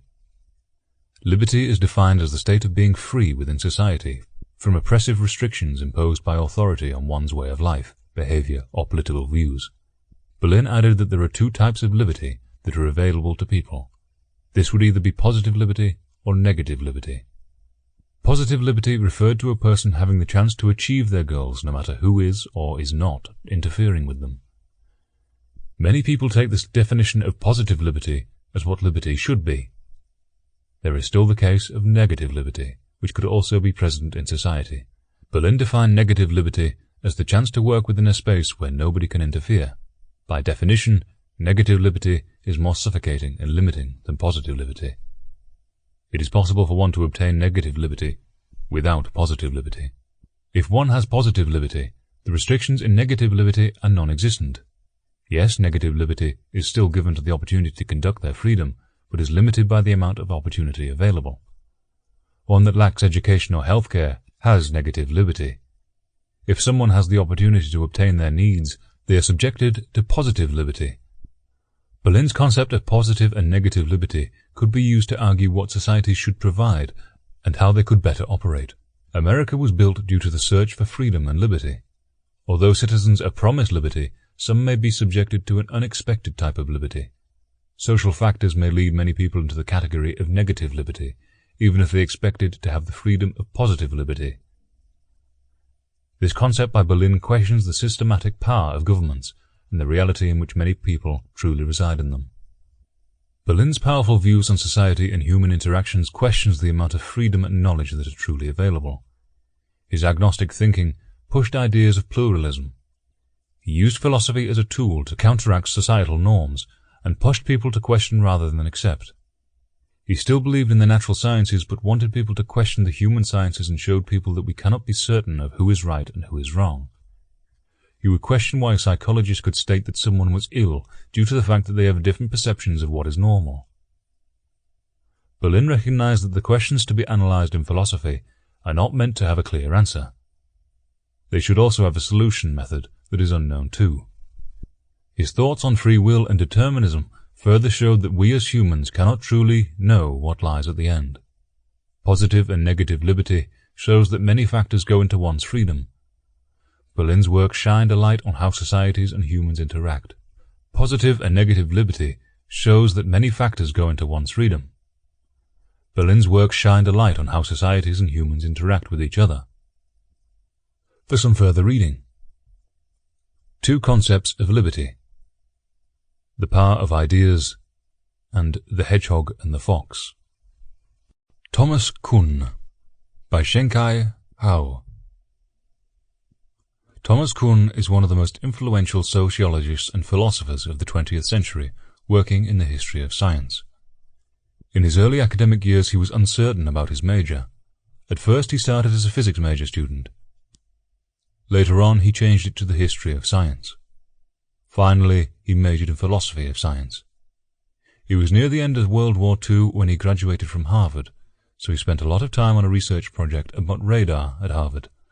Later, he went on to study it in Europe. 4 years later, after he published his first book, The Copernican Revolution, in 1957, Kuhn was hired by the University of California at Berkeley as a full-time professor. This opportunity gave Kuhn a chance to study more about the philosophy of science with the help from his colleagues. Then, in 1962, Kuhn published a new book, The Structure of Scientific Revolution, which provides a whole new way of interpreting scientific revolutions through a sociological and philosophical lens. In this book there are 3 key concepts that Kuhn explained: a working definition of science, the development of a scientific revolution in relation to the prevailing paradigm of the time, and the impact of the incommensurability. All of these concepts are more or less controversial, and some of them have been so wrongly misinterpreted that Kuhn himself, and without irony, had to declare that it is not Kuhnian. There were many debates on the definition of science around the 20th century. Karl Popper, one of the greatest thinkers in this area, declared that there are 2 kinds of science. The first kind is what people now call the soft science, where the scholars in those fields tend to seek pieces of evidence to support their hypothesis. The second kind of science is the hard science, where people establish a hypothesis and then try to find evidence to counter their specific claim. On the other hand, Thomas Kuhn's definition of science is that it is a combination or collection of facts, theories, and methods, regardless of whether these theories and methods are right or wrong. In The Structure of Scientific Revolution, Kuhn wrote, "If these out-of-date beliefs are to be called myths, then myths can be produced by the same sorts of methods and held for the same sorts of reasons that now lead to scientific knowledge. If, on the other hand, they are to be called science, then science has included bodies of belief quite incompatible with the ones we hold today." Given these alternatives, the historian must choose the latter. In other words, Kuhn is saying that the scientific progress is not bound with the objectively discovered correct answers. Instead, it is bonded by a common belief system that the science community holds to be true. Kuhn's idea is a direct rejection of the Popperian perspective, in which the progress of science is a process of being open to various lines of falsification. Nevertheless, Kuhn pointed out a phenomenon that often occurred when the present-day science is in trouble to solve some recalcitrant problems.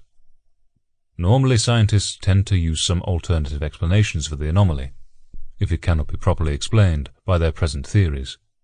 But if those anomalies keep stacking up, like the dragon in the story of There Is No Such Thing as a Dragon by Jack Ken, then there comes a crisis point when such incongruities can no longer be swept under the overly stretched paradigm. Kuhn uses the term crisis to describe the situation when a massive number of scientists fail to continue to believe in their current overarching modeling system. Originally, people view the development of science as a straight line, which means that scientific revolutions are linear and predictable, but Thomas Kuhn thinks of it as a curved trajectory with unexpected ruptures. First, he introduced the term paradigm in the structure of scientific revolution, which he defined as a combination of two conditions. The first condition is when there are enough scientists who are attracted to some new set of perspectives during the exploring period, and the second condition is when this new set of belief system has left those scientists with a host of new problems to solve that sprout out in differing eras of inquiry. From Kuhn's perspective, the scientific revolution has three stages: the status quo or normal science stage, the revolutionary science stage, and then returning to the bounded and predictable science stage. Obviously, the normal science stage occurs when the scientists are in a widely accepted paradigm that appears with not too many fissures, and the revolutionary science stage occurs when there are enough anomalies to force the previous model to break at the seams.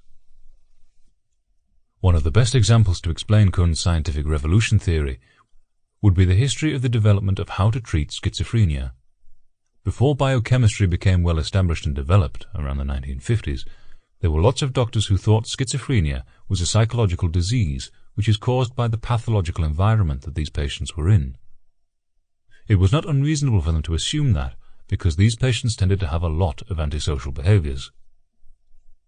Therefore, scholars did an enormous amount of studies on the relationship between parenting style, mainly focusing on mothers because fathers in that period appeared to pay less attention to parenting, and schizophrenia. But the statistical reports show that the parenting style does not affect the chances of getting schizophrenia. After the biochemical field developed to a certain degree, scientists in biochemistry had successfully developed a new medicine to greatly alleviate this disease. After a short period, about 90% of patients diagnosed with schizophrenia were allowed to leave the hospital. This was a huge shock for the scientists who believed that parenting style has some impact on those patients, and they eventually came to regret what they had done to those parents, who believed it was partially, if not wholly, their fault. In this scenario, the original paradigm is the belief that parenting style has an impact on the schizophrenia patients. The crisis is the inefficient results of curing schizophrenia by changing the parenting style, and the final stage is the recognition that schizophrenia is primarily a biochemical disorder. When Kuhn explains the paradigm and the structure of the scientific revolution, he specifically mentioned a term, incommensurability, which refers to the difficulties of comparing two theories abstractly.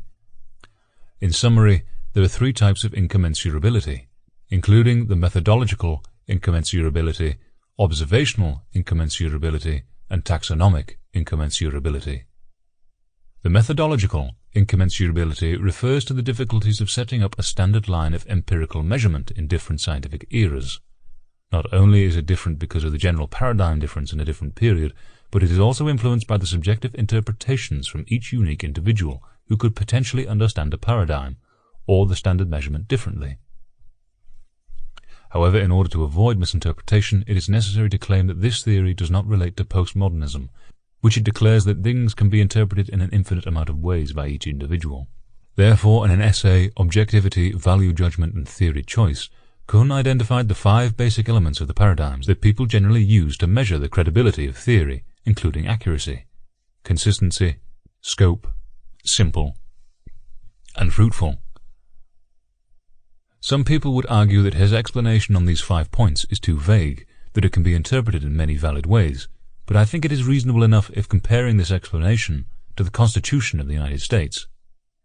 Then he mentioned the observational incommensurability, which serves as a counter-argument against the positivists' point of view, on which people who view the competing theories as an arbitrator would create an objective viewpoint. The observational incommensurability is based on the assumption that if two people comprehend the conflicting theories from both sides in the same environment, they are going to have different results due to the subjective perceptions as humans. The taxonomic incommensurability indicates that the languages, as well as the symbolic representations of things, can be shifted over time, due to the change of paradigm and the change of the environment. When I was studying about Aristotle, I was often confused when he used the words art, because it is incomprehensible if based on the modern definition of art. Nevertheless, people often find it extremely difficult to read literature from ancient Greek because there are many errors during the translation process. Those examples can be due to the effect of taxonomic incommensurability, but further studies on the issue of incommensurability are still required. Thomas Kuhn's radical repositioning of how we understand science is predicated on the notion that we humans are always pushing the boundaries of what is known and what is unknown. As such, his philosophy can be likened to an agnostic awakening about the scientific endeavour itself. Science isn't knowledge with a capital K, but rather a human system of moving from one model to the next in order to better understand any given phenomena. It is an approximating map, and one which once accepted tends to resist change, such as humans who prefer certainty over uncertainty unless some crisis upends that prior stability. It is, of course, a false or illusory consolation, since, as Kuhn opines, normal science, the activity in which most scientists inevitably spend all their time, is predicated on the assumption that the scientific community knows what the world is like. But what we know is our current modelling systems, which, given their tentative nature, are never the whole, unadulterated story. The following are a series of pregnant quotes from Kuhn, which illustrate his agnostic philosophy with regard to scientific ultimacies. Truth emerges more readily from error than from confusion. The answers you get depend on the questions you ask.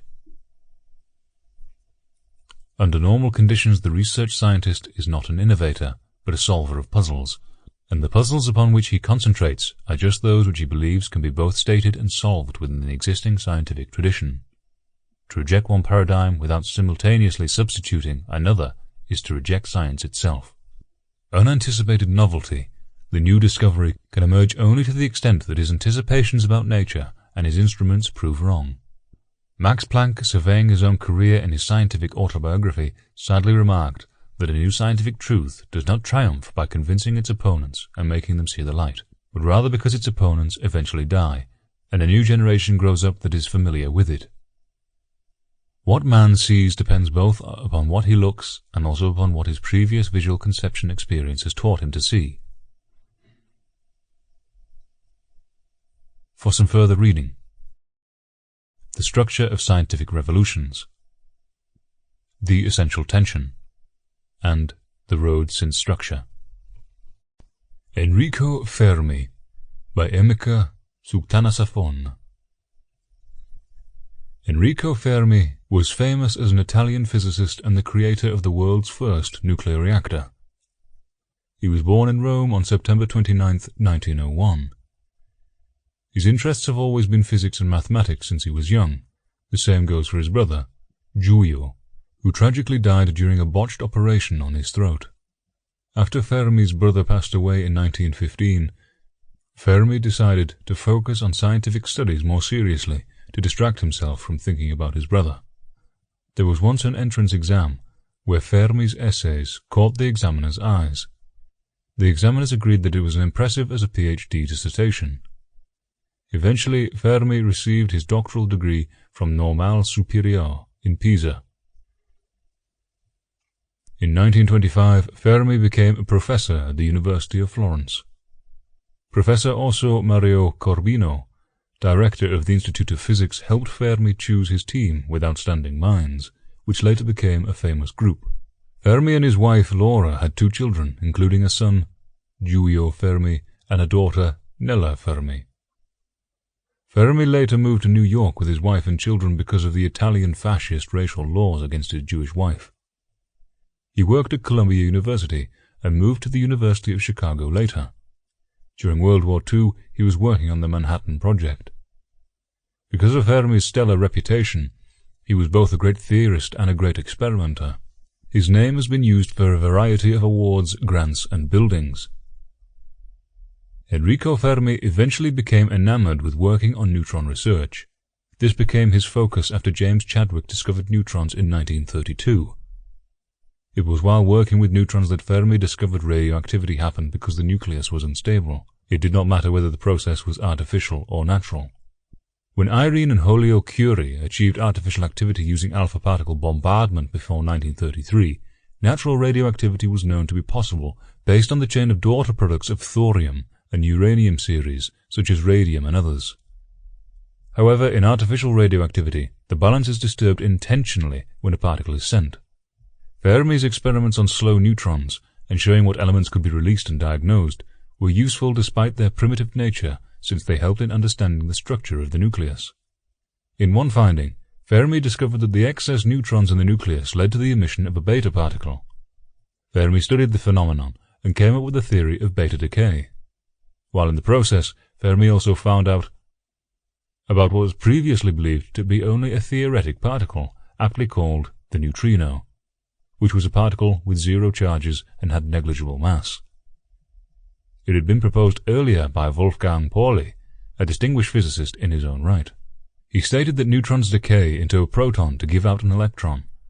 The quantum mechanics' statistical laws became widely known as Fermi's statistical, that gave the statistical model of the core as well as the atoms. Most of Fermi's work has contributed to quantum theory. The Nobel Prize that he was awarded in 1938 for his demonstrations of the existence of new radioactive elements produced by neutron radiation, and for his related discovery of nuclear reactions brought about by slow neutrons. After Frederick and Holyoake Curie announced that they had generated artificial radioactivity through the bombardment of elements using alpha particles, Fermi was inspired to try and reproduce such radioactivity. He succeeded in using slow neutrons. Fermi made a lot of contributions to physics. For example, he came up with the theory of beta decay by building upon the hypothesis of the neutrino that Wolfgang Pauli had formulated in 1930. That came about when it was discovered that the excess neutrons in the nucleus led to the emission of a beta particle. Consequently, he argued that neutrons decay into a proton to emit an electron.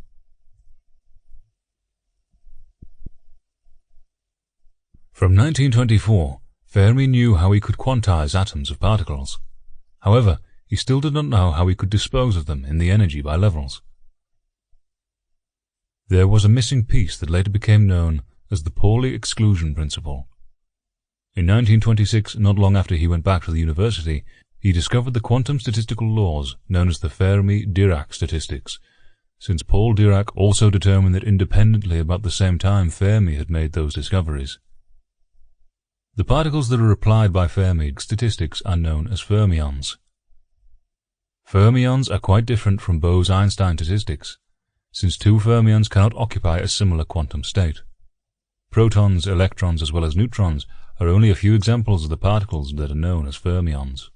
After receiving his Nobel Prize, Fermi went to New York. While there, he took up the role of a lecturer at Columbia University.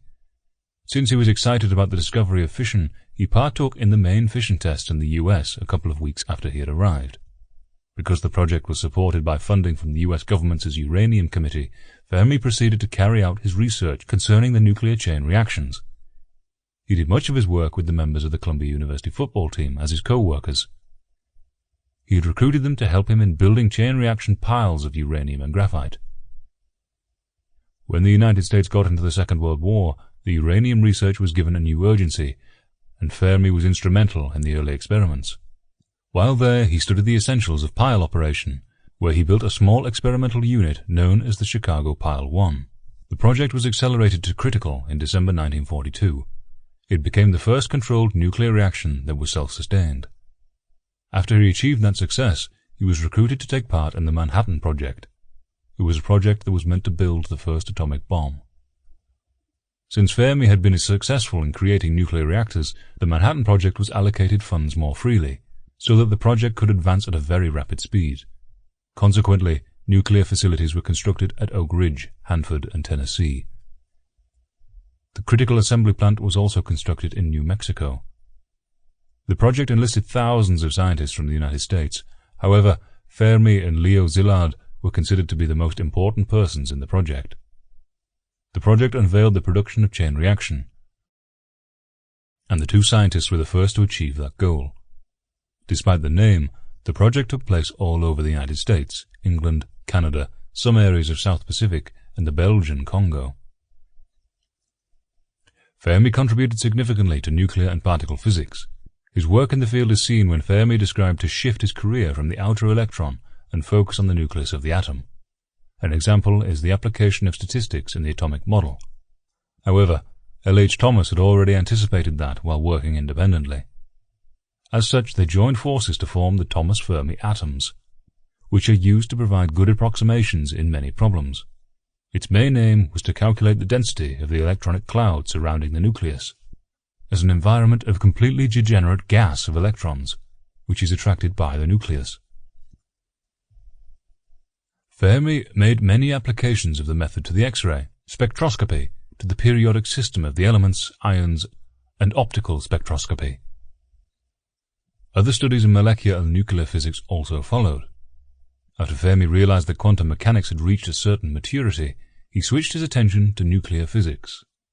While there, he carried out an investigation of the theory of the hyperfine structure of the spectral lines as weak as the nuclear magnetic momenta, which was a good subject for switching from atomic to nuclear physics. Although Fermi was formally baptized in the Roman Catholic Church, his family were not overtly religious, and he developed an agnostic outlook at matters of religion and metaphysics. Yet Fermi saw the majestic nature of the universe, and even his professed unknowingness acknowledged the absolute mystery of the cosmos that we inhabit. As his contemporary Albert Einstein so beautifully explained, "The most beautiful experience we can have is the mysterious. It is the fundamental emotion which stands at the cradle of true art and true science. Whoever does not know it and can no longer wonder, no longer marvel, is as good as dead, and his eyes are dimmed." It was the experience of mystery, even if mixed with fear, that engendered religion. A knowledge of the existence of something we cannot penetrate. Our perceptions of the profoundest reason and the most radiant beauty, which only in their most primitive forms are accessible to our minds. It is this knowledge and this emotion that constitute true religiosity. In this sense, and in this alone, I am a deeply religious man. I cannot conceive of a God who rewards and punishes his creatures, or has a will of the kind that we experience in ourselves. Neither can I nor would I want to conceive of an individual who survives his physical death. Let feeble souls, from fear or absurd egoism, cherish such thoughts. I am satisfied with the mystery of the eternity of life, and with the awareness and a glimpse of the marvellous structure of the existing world, together with the devoted striving to comprehend a portion, be it ever so tiny, of the reason that manifests itself in nature. Enrico Fermi also wrote something similar to Einstein's, though far less quoted, about an experience that both haunted and enchanted him for his entire life. It was when he overheard some rural farmers talking about the utter magnificence of the universe. Enrico Fermi describes the scene which illustrates how an agnostic can also have profound feelings of reverence, of devotion, and of complete awe about all that he studies. Many years have passed, but I remember it as though it was yesterday. I was very young, and I had the illusion that human intelligence could penetrate all things. That's why I immersed myself in my studies, to the exclusion of everything else. Reading extensively wasn't enough for me, and I spent the good part of each night meditating on the most abstruse questions. An intense neurasthenia forced me to stop and to leave the city, full as it was of temptations for my exhausted brain, and take refuge in the remote countryside in Umbria. I was reduced to a nearly vegetative, though by no means animalistic life. I read a bit, prayed, and took many walks in the flowering countryside, joyfully contemplating the thick green crops shot through with scarlet poppies, the rows of poplars stretching along the canals, the blue mountains closing in the horizon, and the tranquil human work carried on in the fields and the farmhouses. One evening, or rather one night, as I was waiting for sleep which was late in coming, I sat down in a field, listening to the quiet conversation of some farmers nearby. They spoke of very simple things, though none of which was coarse or frivolous as happens in other social classes. Our farmers rarely speak, and when they do, it is to say something necessary, sensible, and at times wise. Eventually they became silent, as if the serene and solemn majesty of the night, moonless but teeming with stars, had cast down a mysterious enchantment upon those simple souls. Rupturing the silence, but not the spell, the rustic voice of a burly, rough farmer, who was lying stretched out on the grass, his eyes fixed on the stars, exclaimed, almost as if he were obeying a profound inspiration, "How beautiful! And yet some say God doesn't exist." I have repeated it to myself many times since, that phrase of an old farmer in that place at that time. After months of barren study, it so vividly touched my mind and my heart that even now I remember that simple scene as if it were yesterday. A venerable Hebrew prophet some 3,000 years ago decreed, The heavens declare the glory of God. One of the most celebrated philosophers of modern times wrote, "Two things fill me with awe, the starry sky above me and the moral law within me." That Umbrian farmer did not even know how to read, but in his heart, safeguarded by an honest and hard-working life, there was a small corner in which the light of God descended with a power not much inferior to that of the prophets, and perhaps greater than that of the philosophers. For some further reading: The Last Man Who Knew Everything. Enrico Fermi and the Revolutions of Modern Physics. Enrico Fermi, Physicist, by Emilio Segre. Herbert Spencer, by Jasmine Miranda. Herbert Spencer was a major figure in the intellectual life of the Victorian era.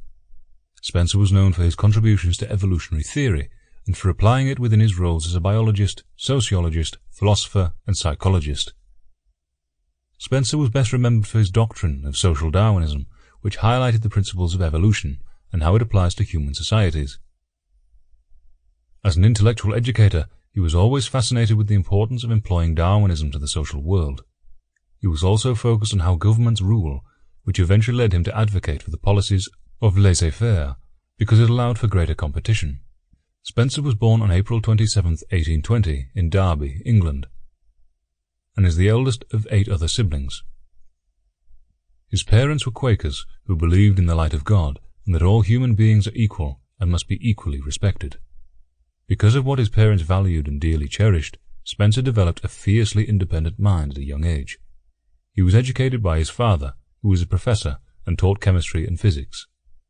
Spencer always enjoyed watching his father prepare experiments in his labs, then soon began teaching himself about natural sciences. Nevertheless, Spencer became fond of various things by discovering different activities and hobbies through curiosity and amusement. Spencer showed some signs of being interested in electricity and worked in the field of civil engineering in his early 20s. Eventually he grew bored from that exclusive focus and began to shift to journalism and was drawn to political writing. As his father was a main figure growing up, many of the ideas captured in Spencer's evolutionary philosophy evolved from his dad's advice. As a man with great ambition and drive, he shared his passion about journaling that he fearlessly took his creative writing to the next step by producing books and articles in the fieldwork of biology, ethics, psychology, sociology, and government policies. Within Spencer's early lifespan, he showed a great deal of resistance to authority, desiring his own independence. 1851 was a significant moment in Spencer's life, as it was the year he published his very first book, Social Statics. Social Statics covered an immense amount of information, but primarily dealt with conditions of social order that analyzed human progress and evolution. As a sociologist who studied social relations, Spencer provided insights on topics that targeted how people and societies mutually influence each other. From this, he found a relationship with Darwin's notion of adaptation for survival. In this specific work, Spencer also set forth on creating a moral and practical outline for individual rights that he classified as equal freedom. With these thoughts, Spencer applied it not only to science, but ethics and government policies as well. For instance, back when Spencer advocated for a laissez-faire system and strongly believed in the notion that the government should only have 2 main objectives. One was to defend the nation and people from invasion, and the other was to protect citizens and their property from criminals. Ultimately, Spencer did everything in his political power to put into action what he believed and popularize his theory of social Darwinism and the term survival to the fittest, which Charles Darwin himself, on the advice of Alfred Russel Wallace, adopted as a placeholder for natural selection.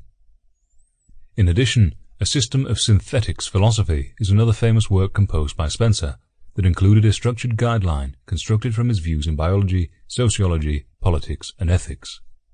Interestingly, the concept synthetic philosophy comes from the text as a way to help bring together a variety of data and research from the various natural and social sciences organized under the root principles of Spencer's evolutionary theory. Moreover, not only did Spencer publish a variety of well-written smaller texts, he also wrote another major work entitled The Principles of Biology, where he introduces how human nature can be said to improve and change, then it can scientifically correspond to the understanding of a solid human nature. Initially as a biologist, Spencer viewed society as organic, which he implied that natural growth of an organism required liberty. Spencer developed the understanding that human societies could be viewed as some sort of organism. This signifies that Spencer not only focused his understanding of human communities, but also considered the possibility of undermining the natural evolution of society. His fame eventually grew with his publications. Many of his admirers were radical thinkers and prominent scientists. Aspects of his early work highlighted how he continued to branch out on topics and contrasting research that focused on social Darwinism. Spencer was a well-known individual during the Victorian era, who also happened to be one of the most argumentative and most discussed English thinkers. Spencer saw human life as a process of evolution. He understood that humans' moral sense and sympathy of accumulated effects was inherited and passed on over time. Subsequently, in his book The Principles of Ethics, Spencer showed the significance of a natural mechanism, also known as an innate moral sense found within human beings, could arise without appealing to a god or a higher power. On December 8, 1903, Herbert Spencer passed away in a relative seclusion with a long-time illness. Spencer was 83 when he passed. Although he was extremely popular and well-read during most of his lifetime, today many of his views are met with skepticism or downright derision. However, there can be no gainsaying the fact that Spencer's thought has been highly influential even to the present day. His general philosophical outlook was one of agnosticism, though he was highly critical of organized religion. As the IEOP website elaborates, as a result of his view that knowledge about the phenomena required empirical demonstration, Spencer held that we cannot know the nature of reality in itself, and that there was, therefore, something that was fundamentally unknowable. Since Spencer claimed we cannot know anything non-empirical, we cannot know whether there is a God or what its character might be. Though Spencer was a severe critic of religion and religious doctrine and practice, these being the appropriate objects of empirical investigation and assessment, his general position on religion was agnostic. Theism, he argued, cannot be adopted because there is no means to acquire knowledge of the divine, and there will be no way of testing it. But while we cannot know whether religious beliefs are true, neither can we know the religious beliefs are false. Perhaps the best summation of Herbert Spencer's underlying metaphysic or of unknowability is found in the last few paragraphs of his 1867 book, First Principles. Though it is not possible to prevent misinterpretations, especially when the question involved are of a kind that excites so much animus, yet to guard against them, as far as may be, it will be well to make a succinct and emphatic restatement of the philosophico-religious doctrine which pervades the foregoing pages. Over and over again it has been shown in various ways that the deepest truths we can reach are simply statements of the widest uniformities in our experience of the relations of matter, motion, and force, and that matter, motion, and force are but symbols of the unknown reality, a power of which the nature remains forever inconceivable, and to which no limits in time or space can be imagined, works in us certain effects. These effects have certain likeness of kind, the most general of which we class together under the names of matter, motion, and force, and between these effects there are likeness of connection, the most constant of which we class as laws of the highest certainty.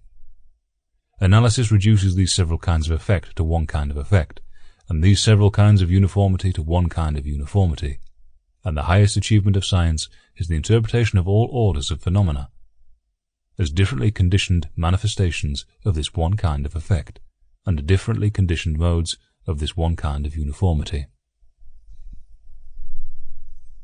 But when science has done this, it has done nothing more than to systemize our experience, and has in no degree extended the limits of our experience. We can say no more than before, whether the uniformities as they have become to our thought relatively necessary. The utmost possibility for us is an interpretation of the process of things as it presents itself to our limited consciousness, but how this process is related to the actual process we are unable to conceive, much less to know. Similarly, it must be remembered that while the connection between the phenomenal order and the ontological order is forever inscrutable, so is the connection between the conditioned forms of being and the unconditioned form of being forever inscrutable.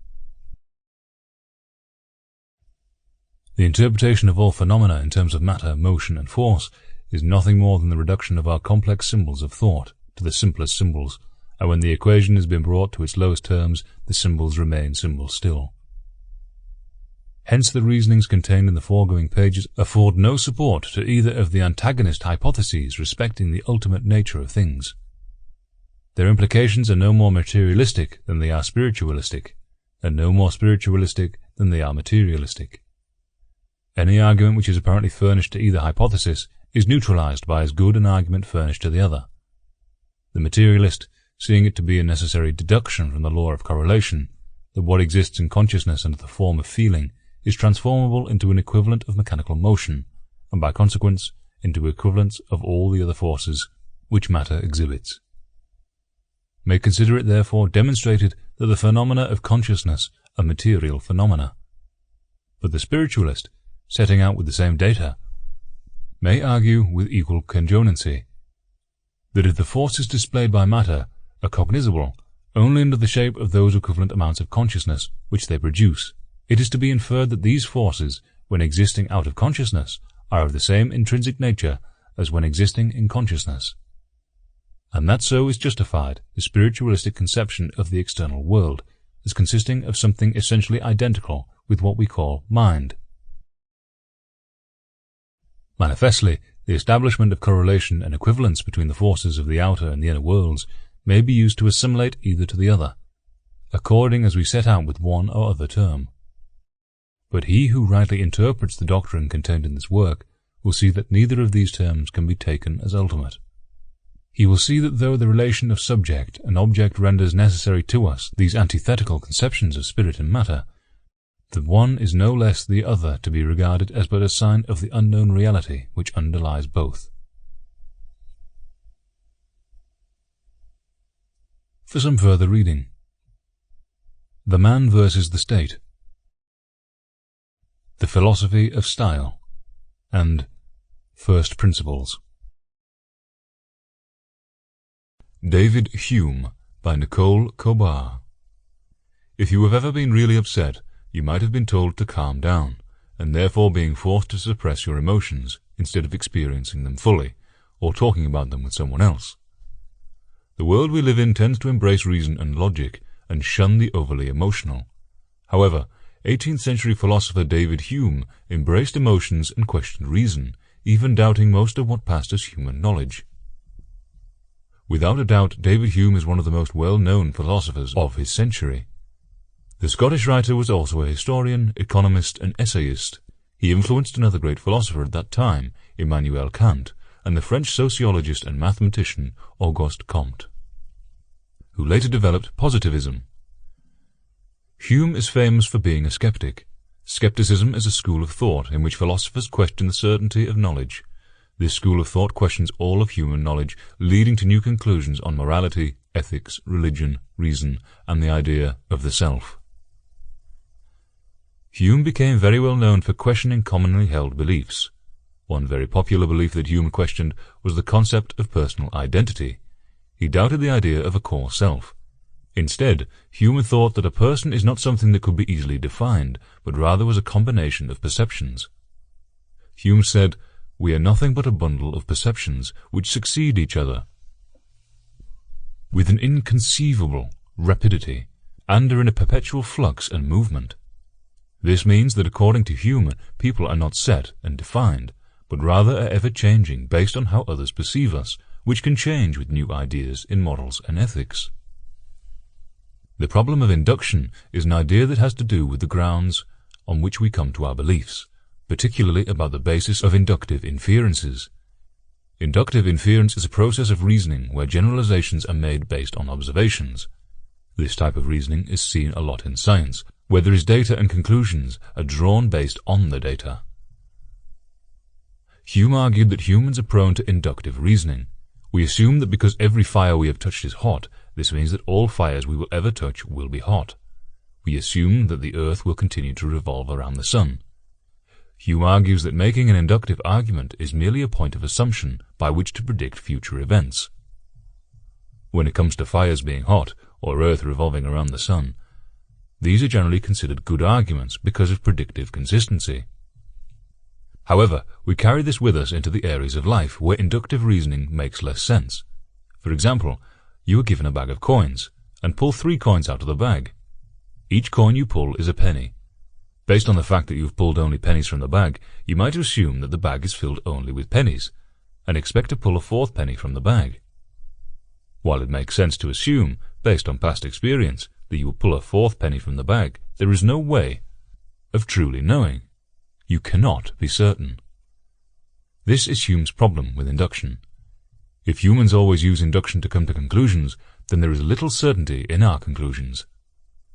We assume the sun will rise tomorrow morning, as it has risen every morning previously, but Hume argues that there is no way of being 100% certain that the sun will rise tomorrow morning. We all just assume that it will. With his problem of induction, Hume questions the certainty of most of human knowledge. This concept has been highly influential to the philosophical school of thought, skepticism. It has also, ironically, been a linchpin in scientific fields which always have an underlying sense of uncertainty and tentativeness. Interestingly, this is precisely how and why science can make progress, since it never assumes anything absolutely. Hume lived during a time called the Age of Reason, when many thinkers celebrated reason, believing it was the thing that made humans exceptional. Hume, however, thought that it was feelings, not reason, that makes humans exceptional. Hume believed that humans act, think, and believe based on emotions, or as he referred to them, passions. Hume even thought that schools needed to be restructured to teach the education of passions, which address feelings rather than reason. In education of passions, students learn to be more patient with themselves and less afraid of others. Hume thought it was important to learn how to feel our passions, saying reason is and ought to be the slave of the passions. This means that even the way we reason is secondary to our passions, meaning we feel first and think second, thinking only to find support for our feelings. Hume even argued this for ethics, suggesting that ethics are based on emotion and sentiment rather than reason, abstract moral principle, or a higher moral power. This is why David Hume is considered an agnostic, because he believed fundamentally that a belief in God is based on emotions, not reasons, so to try and reason the existence of a God would miss the point of the argument altogether. This also led Hume to become a great supporter of the religious tolerance, because he believed that those who practice a different religion did not make an error in reasoning, but rather were driven by their emotions to practice that particular religion. Hume believed to let everybody do as they pleased, as long as they let others do the same. In his thoughts about religion, Hume is a sort of naturalist, believing that morality didn't have any religious foundations, but rather that humans are programmed with a certain human nature and human feelings that dictated their ideas of right and wrong. He believed it is this human nature that enabled people to feel, think, and act independently from the truth or reason. Although Hume himself doubted the existence of a God, he still found value in religion and other ideas that are irrational. Combining Hume's ideas of the problem of induction and our innate human structure, he believed that most of what humans do anyway is irrational, but still they are justified, because they help us make sense of the world around us. It would be common sense to keep a belief that was useful. David Hume was born in Edinburgh, Scotland, United Kingdom. Because both sides of his parents were involved in practicing law, Hume considered pursuing a career on the same path. However, the Scottish young man became interested in philosophy and general learning and adopted a significant disrespect for professors. He considered that there is nothing that can be learned from a professor that you cannot find in a book. Hume rejected traditional academics, claiming that long lectures and academic jargon are not the way to communicate with most people. Hume learned this the hard way after his first book failed to sell or make much of an impact. Afterward he began to write for every man. For Hume, he wasn't interested in reasoning everything into the oblivion. He also did not put himself on an intellectual pedestal. Hume was frequent at dinner parties and spent much of his time with all sorts of people. For Hume, philosophy was not an intellectual competition, but rather a way to make sense of the world. Hume remains influential and was widely popular because Hume appealed to every person, not just the academic pseudo-intellectuals. Hume is a remembered philosopher because he celebrated the wisdom of the uneducated and championed common-sense ideas. The following judicious quotes provide a glimpse and flavor of Hume's thinking. Generally speaking, the errors in religion are dangerous, those in philosophy only ridiculous. Most fortunately it happens that since reason is incapable of dispelling these clouds, nature herself suffices to that purpose, and curses me of this philosophical melancholy and delirium, either by relaxing this bent of mind, or by some evocation and lively impression of my senses, which obliterate all these chimeras.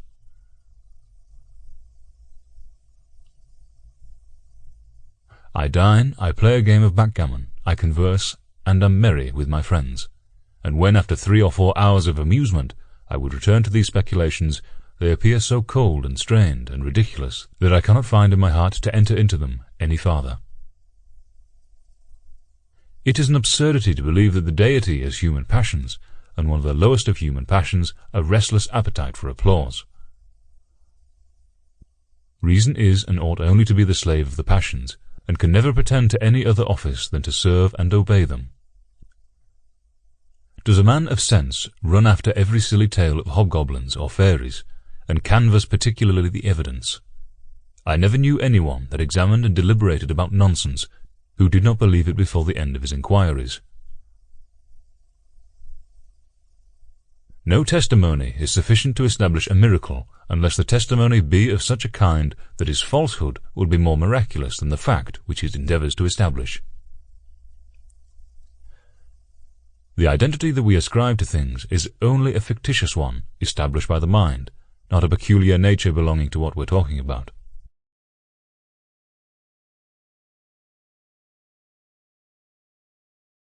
For some further reading: An Inquiry Concerning Human Knowledge, The Natural History of Religion, and A Treatise of Human Nature.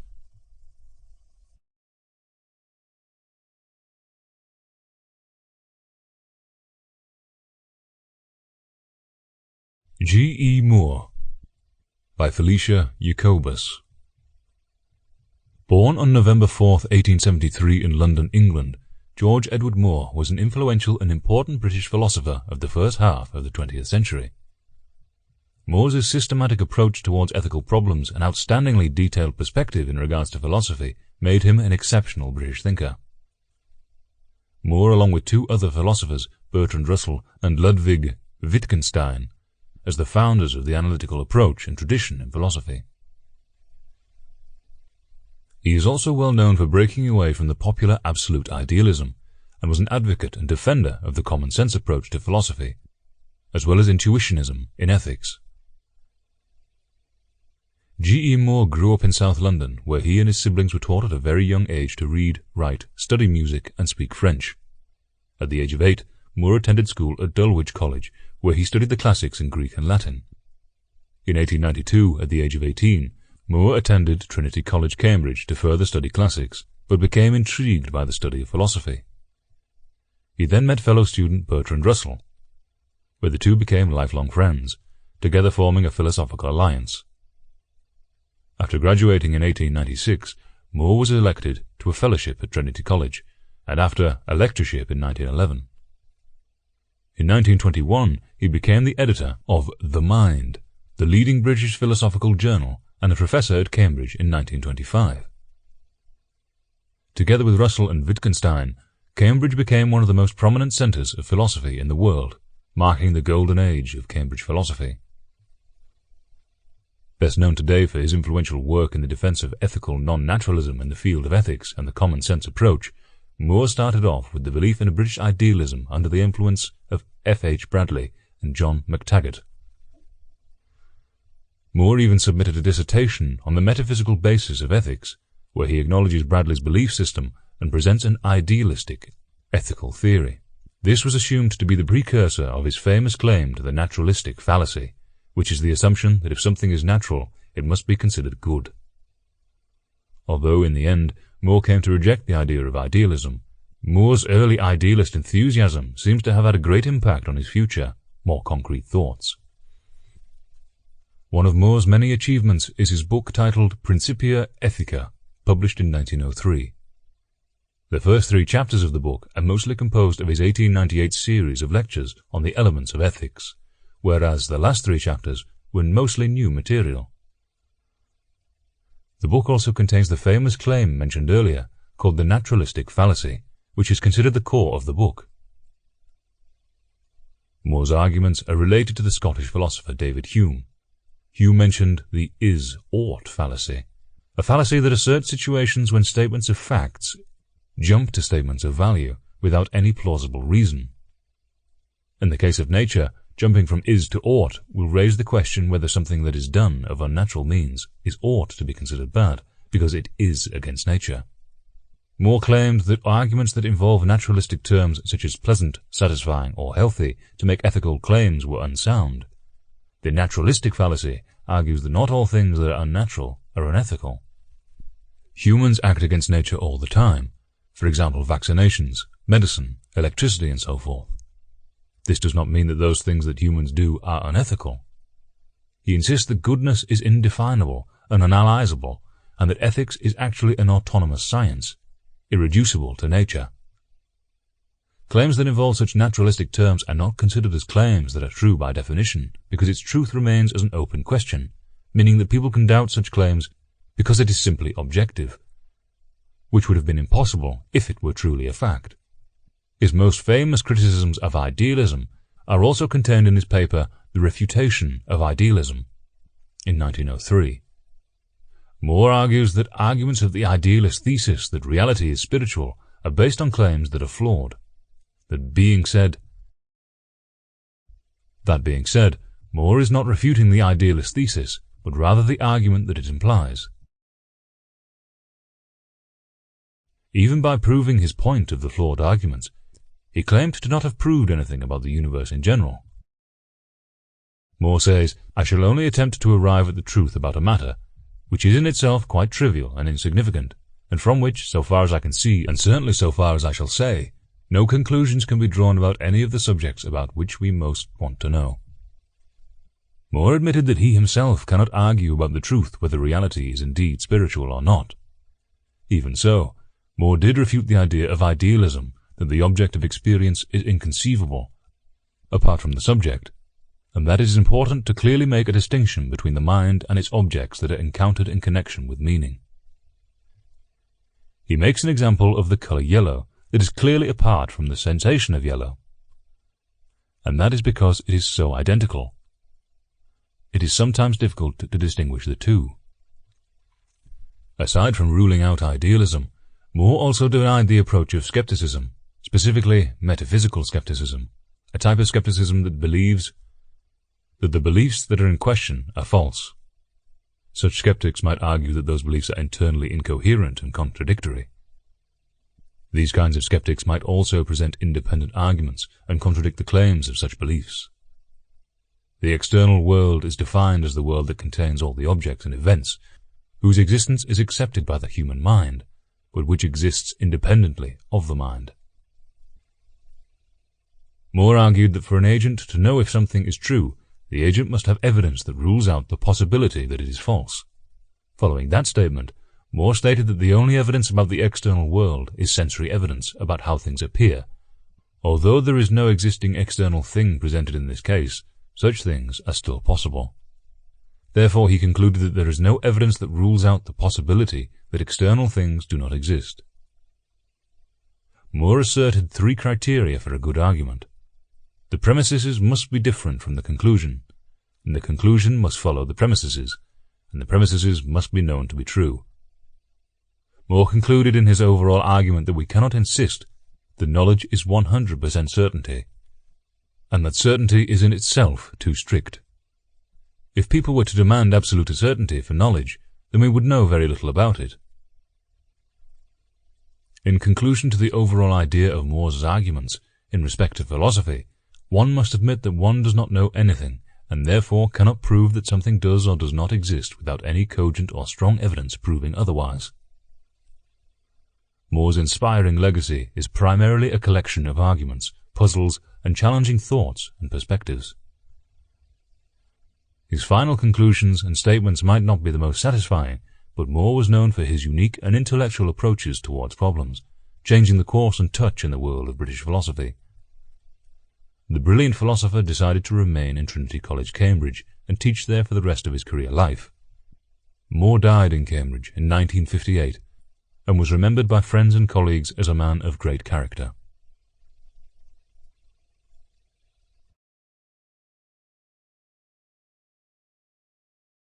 For further reading: Principia Ethica,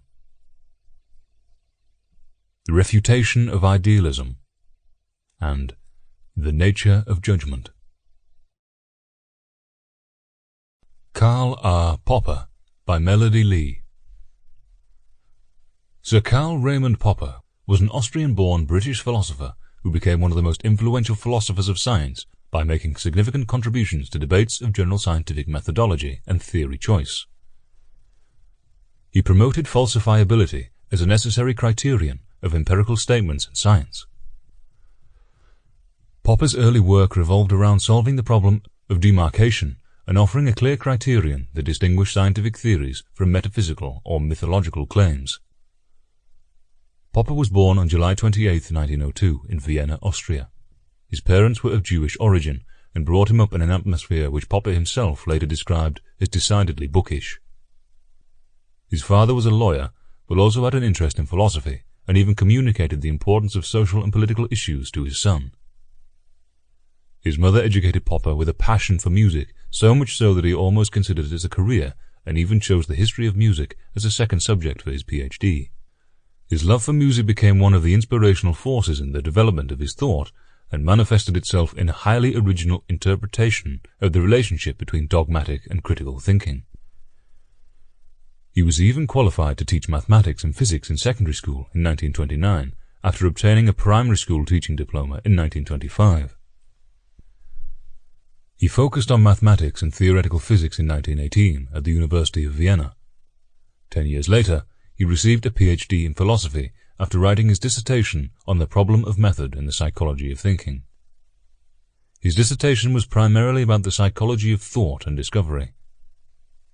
In 1935, Popper published his first major work in the realm of the philosophy of science, with his book Logik der Forschung, translated as The Logic of Research. Popper later translated the book into English and changed the title to The Logic of Scientific Discovery. Popper stayed in Vienna until 1937 and left when he took a teaching position at Canterbury University College in Christchurch, New Zealand. During this time, he published another book that would add to his collection of major works on the philosophy of science, with the title The Poverty of Historicism. Popper decided to refocus his writings on social and political philosophy when German troops marched into Austria to annex the German-speaking nation of the Third Reich, known as the Annexation of Austria.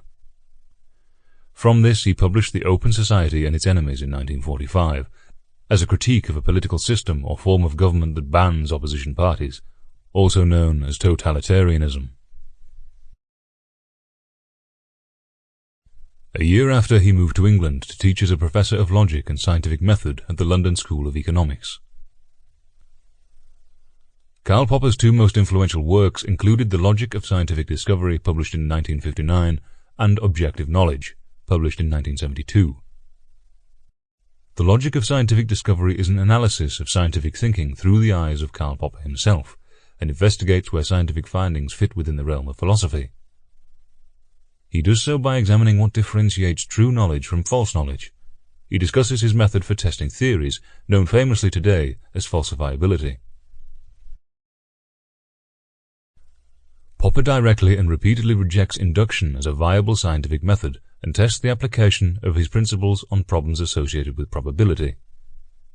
As Stanford Encyclopedia of Philosophy explains, Karl Popper, for instance, regarded the problem of induction as insurmountable, but he argued that science is not in fact based on inductive inferences at all. Rather, he presented a deductivist view of science, according to which it proceeds by making bold conjectures, and then attempting to falsify those conjectures. In the simplest version of this account, when a hypothesis makes a prediction which is found to be false in an experiment, the hypothesis is rejected as falsified. The logic of this procedure is fully deductive. The hypothesis entails the prediction, and the falsity of the prediction refutes the hypothesis by modus tollens. Thus Popper claimed that science was not based on the extrapolative inferences considered by Hume. The consequence, then, is that it is not so important, at least for science, if those inferences would lack a rational foundation. In Objective Knowledge, Popper exclaims why objective knowledge matters by introducing a four-stage problem-solving schema which helps to illustrate the unity of imagination and reason required in the different phases of problem-solving activity. Due to Popper's familiarity with the Marxist view of economics, class war, and history, he continued to be dissatisfied by the failure of the democratic parties.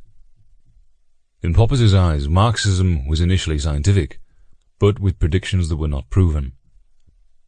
These factors combined to make Popper take falsifiability as his principle for dividing science from non-science.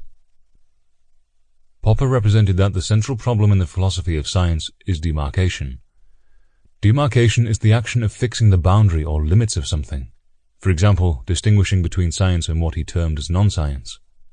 Popper wanted to capture the logical or methodological differences between scientific disciplines such as physics and non-scientific disciplines such as myth-making and philosophical metaphysics. Popper's thoughts pertaining to demarcation is usually seen as a response to the verifiability criterion of demarcation, meaning that a statement is only meaningful if, and only if, it is possible to verify. Among the contemporary philosophers, Popper is considered the most unusual because he accepts the validity of David Hume's critique of induction. Popper rejects induction and the view that it is the characteristic method of scientific investigation by substituting falsifiability in its place. He argues that this is easy because in his logic a theory is scientific only if it is refutable by a convincing event. His theory of demarcation is based upon his perception of the irregularity which holds between verification and falsification. By this logic, every genuine scientific theory is then prohibitive, or in simpler terms, restricted.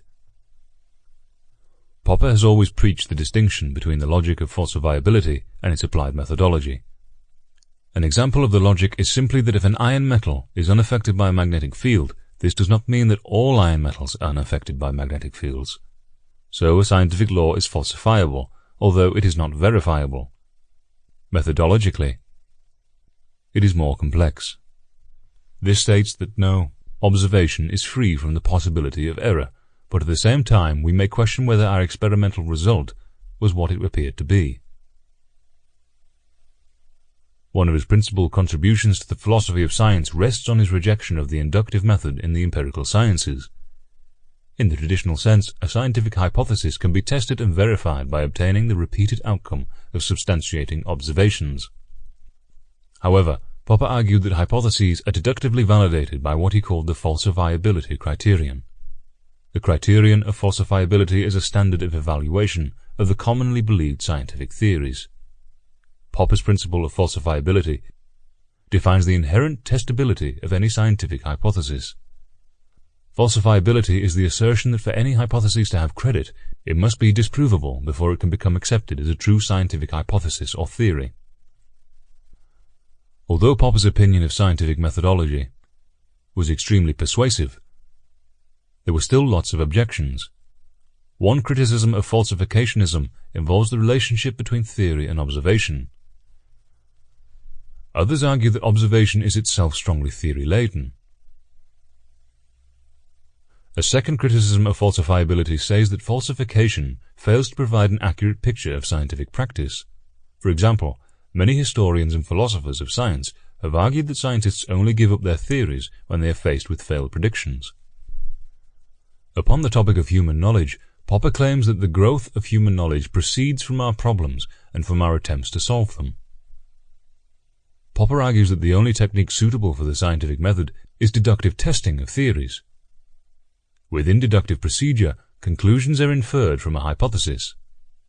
Then these conclusions are compared with another to determine if they falsify or authenticate their hypothesis.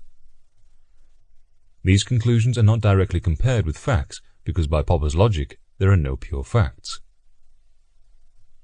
Popper's deductive procedure is done with 4 steps: formal, semi-formal, comparing the new theory with existing ones, and testing the theory. The first step is formal. This step is a testing of the consistency of the theoretical system to see if it involves any disagreements. The second step is semi-formal. The significance of this theory is to set a clear difference between its empirical and its logical elements. If the scientist performing this step makes a mistake, this could lead to future mistakes. The third step is comparing the new theory with existing ones.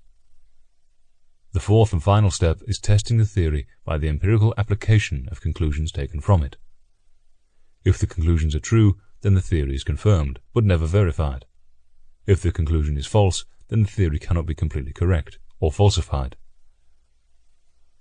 Popper was not an atheist, but agnostic about the existence of a god or gods. As he opined, "I don't know whether God exists or not. We may know how little we know, but this must not be termed or twisted into a positive knowledge of the existence of an unfathomable secret." There is a lot in the world that is in the nature of an unfathomable secret, but I do not think that it is admissible to make a theology out of a lack of knowledge, nor turn our ignorance into anything like positive knowledge. Some forms of atheism are arrogant and ignorant, and should be rejected, but agnosticism, to admit that we don't know and to search, is all right. Karl R. Popper has had an outsized legacy through his contributions to the philosophy of science. Not only was he regarded as one of the greatest philosophers of science of the 20th century, but also respected as a highly influential social and political philosopher. Popper passed away because of pneumonia and kidney failure at the age of 92 on September 17, 1994, in Kenley, United Kingdom. He became one of the most important influences of the early empiricist program, and with his criticism he helped shape the future work of both the logical empiricists and their critics. While his falsification-based approach to scientific methodology is no longer a singularly popular method within the philosophy of science, it played a significant role in preparing groundwork for later successes.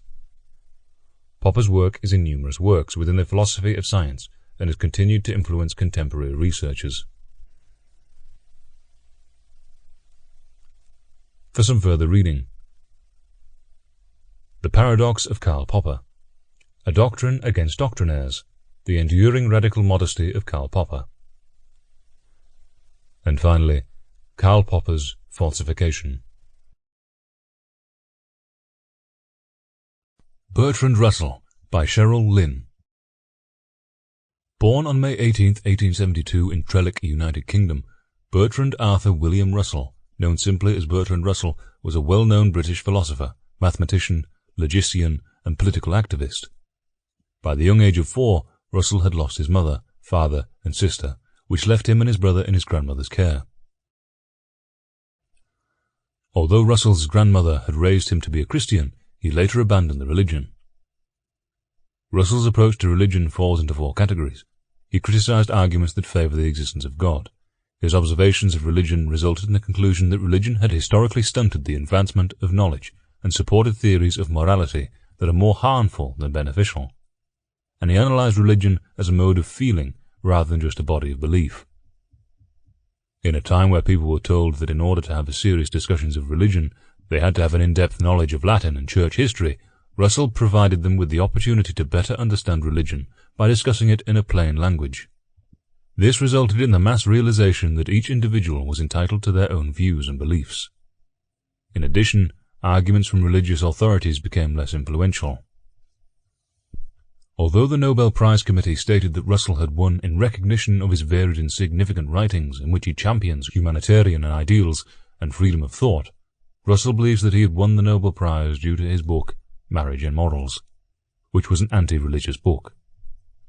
Russell made many significant contributions to logic and the foundations of mathematics, one of which is the discovery of the Russell-Zermelo paradox. He made his discovery while working on the principles of mathematics in 1903. The paradox proposes the idea that all sentences call for a contradiction. As the Scientific American nicely explains, Russell's paradox is based on examples like this.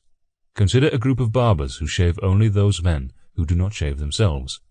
Suppose there is a barber in this collection who does not shave himself.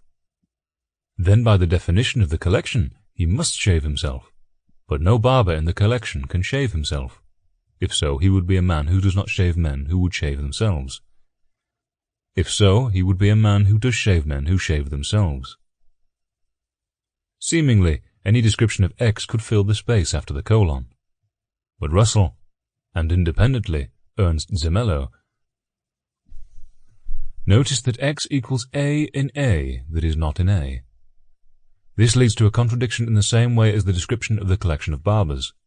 Is X itself in the set X? Either answer leads to a contradiction. When Russell discovered this paradox, Frege immediately saw that it had a devastating effect on his system. Even so, he was unable to resolve it, and there have been many attempts in the last century to avoid it.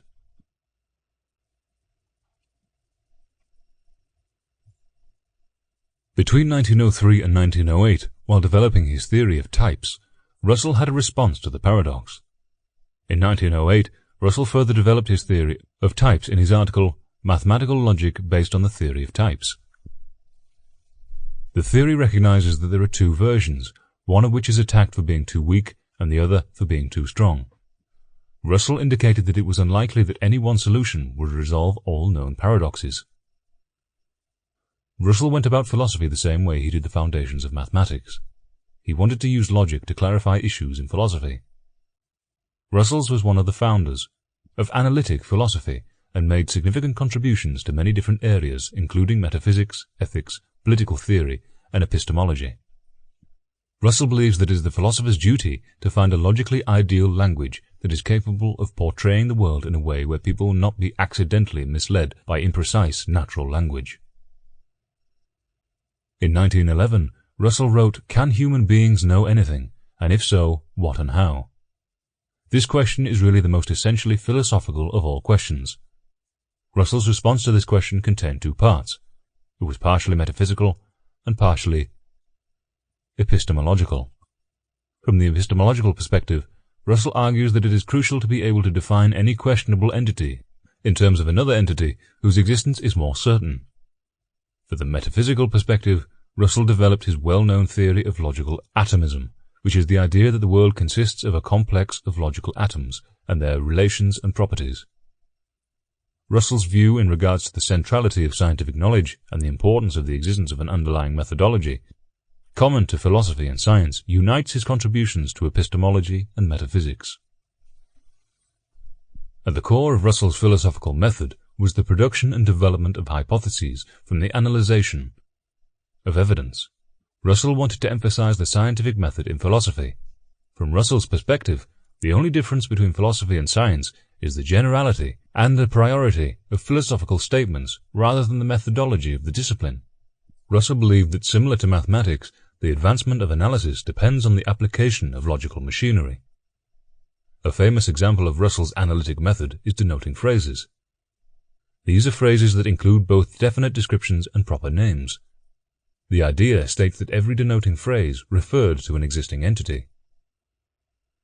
By 1905, Russell had made some modifications to his initial claim. His view shifted to the belief that denoting phrases do not need to possess a theoretical unity. He explains that the assumption that every denoting phrase had to refer to an existing entity resulted in a failure of that feeling for reality, which ought to be perceived even in the most abstract studies. He proposed that while logically proper names are associated with reference, descriptive phrases should be viewed as professional functions that are meaningless when isolated. They only hold meaning in appropriate context. Russell's defense of neutral monism is yet another one of his contributions. In 1913, while working on his Theory of Knowledge manuscript, Russell developed the theory of neutral monism, is the idea that the world consists of only one type of substance that is neither purely physical nor purely mental, but it also rejects dualism.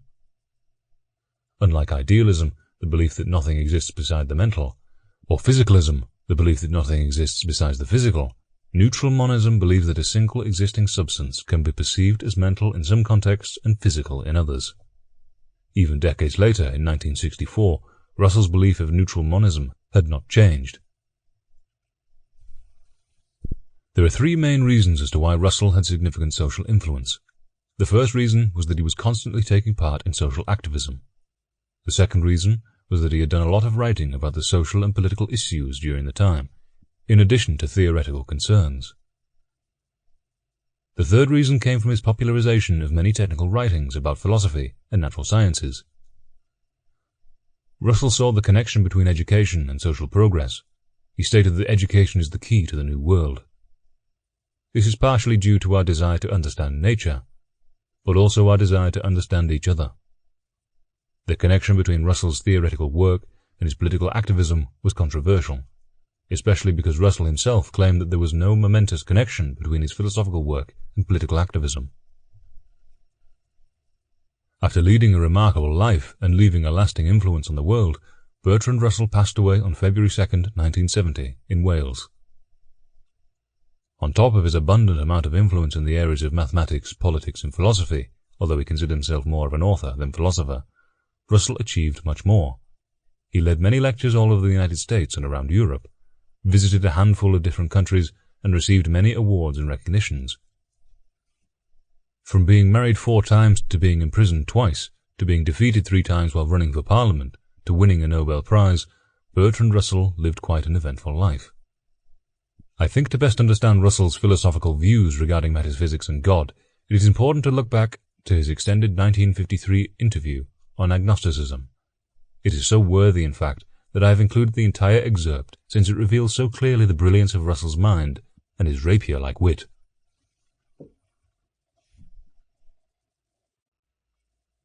What is an agnostic? An agnostic thinks it is impossible to know the truth in matters such as God and the future life with which Christianity and other religions are concerned. Or, if not impossible, at least impossible at the present time. Are agnostics atheists? No. An atheist, like a Christian, holds that we can know whether or not there is a God. The Christian holds that we can know there is a God, the atheist that we can know there is not. The agnostic suspends judgment, saying that there are no sufficient grounds either for affirmation or for denial, and at the same time, an agnostic may hold that the existence of God, though not impossible, is very improbable. He may even hold it so improbable that it is not worth considering in practice. In that case, he is not far removed from atheism. His attitude may be that which a careful philosopher would have towards the gods of ancient Greece. If I were asked to prove that Zeus and Poseidon and Hera and the rest of the Olympians do not exist, I should be at a loss to find conclusive arguments. An agnostic may think the Christian God as improbable as the Olympians. In that case, he is, for practical purposes, at one with the atheists. Since you deny God's law, what authority do you accept as a guide to conduct? An agnostic does not accept any authority in the sense in which religious people do. He holds that a man should think out questions of conduct for himself. Of course, he will seek to profit by the wisdom of others, but he will have to select for himself the people he is to consider wise, and he will not regard even what they say as unquestionable. He will observe that what passes as God's law varies from time to time. The Bible says both that a woman must not marry her deceased husband's brother, and that, in certain circumstances, she must do so. If you have the misfortune to be a childless widow with an unmarried brother-in-law, it is logically impossible for you to avoid disobeying God's law. How do you know what is good and what is evil? What does an agnostic consider a sin? The agnostic is not quite so certain as some Christians are as to what is good and what is evil. He does not hold, as most Christians in the past held, that people who disagree with the government on abstruse points of theology ought to suffer a painful death. He is against persecution and rather chary of moral condemnation. As for sin, he thinks it is not a useful notion. He admits, of course, that some kinds of conduct are desirable and some undesirable, but he holds that the punishment of undesirable kinds is only to be commended when it is different or reformatory, not when it is inflicted because it is thought a good thing on its own account that the wicked should suffer. It was this belief in vindictive punishment that made men accept hell. This is part of the harm done by the notion of sin.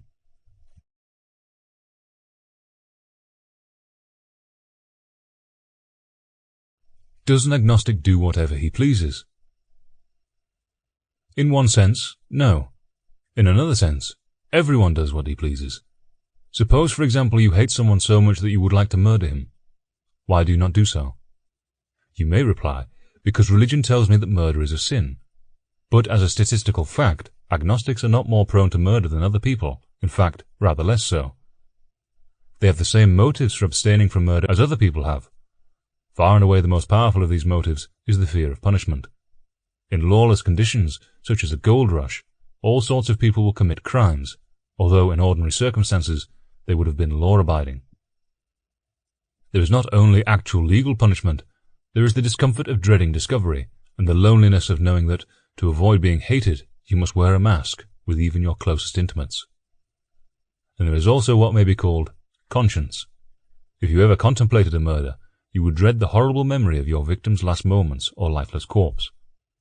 All this, it is true, depends upon your living in a law-abiding community, but there are abundant secular reasons for creating and preserving such a community.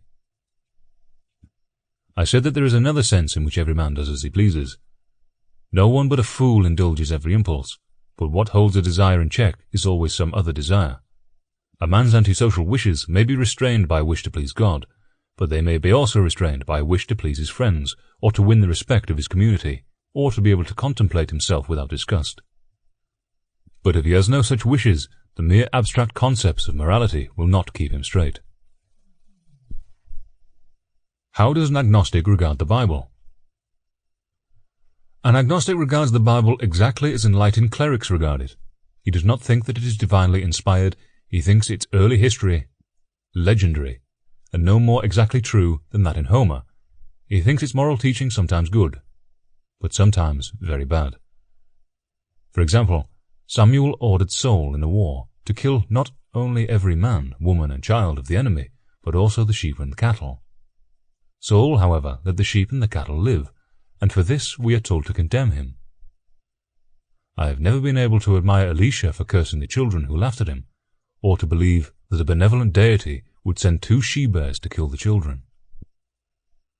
How does an agnostic regard Jesus, the virgin birth, and the Holy Trinity? Since an agnostic does not believe in God, he cannot think that Jesus was God. Most agnostics admire the life and moral teachings of Jesus as told in the Gospels, but not necessarily more than those of certain other men. Some would place him on a level with Buddha, some with Socrates, and some with Abraham Lincoln. Nor do they think that what he said is not open to question, since they do not accept any authority as absolute. They regard the virgin birth as a doctrine taken over from a pagan mythology, where such births were not uncommon. They cannot give credence to it, or to the doctrine of the Trinity, since neither is possible without the belief in God. Can an agnostic be a Christian? The word Christian has had various different meanings at different times. Throughout most of the centuries since the time of Christ, it has meant a person who believed God and immortality, and held that Christ was God. But Unitarians call themselves Christians, although they do not believe in the divinity of Christ, and many people nowadays use the word God in a much less precise sense than that which it used to bear. Many people who say they believe in God no longer mean a person or a trinity of persons, but only a vague tendency or power or purpose immanent in evolution.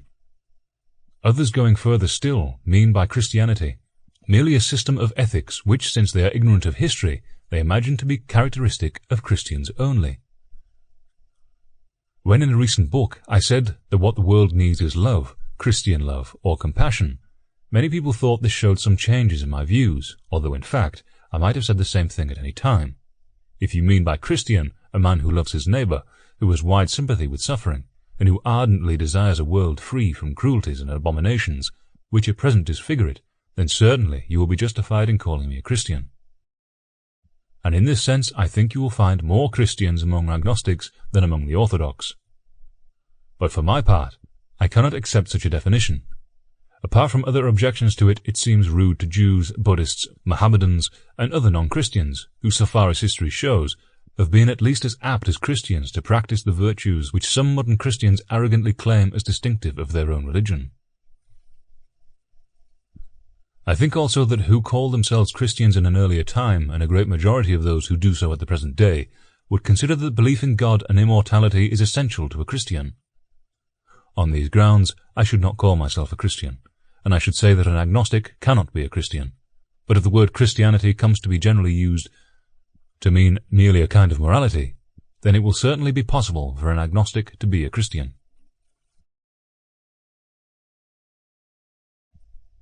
Does an agnostic deny that the man has a soul? This question has no precise meaning unless we are given a definition of the word soul.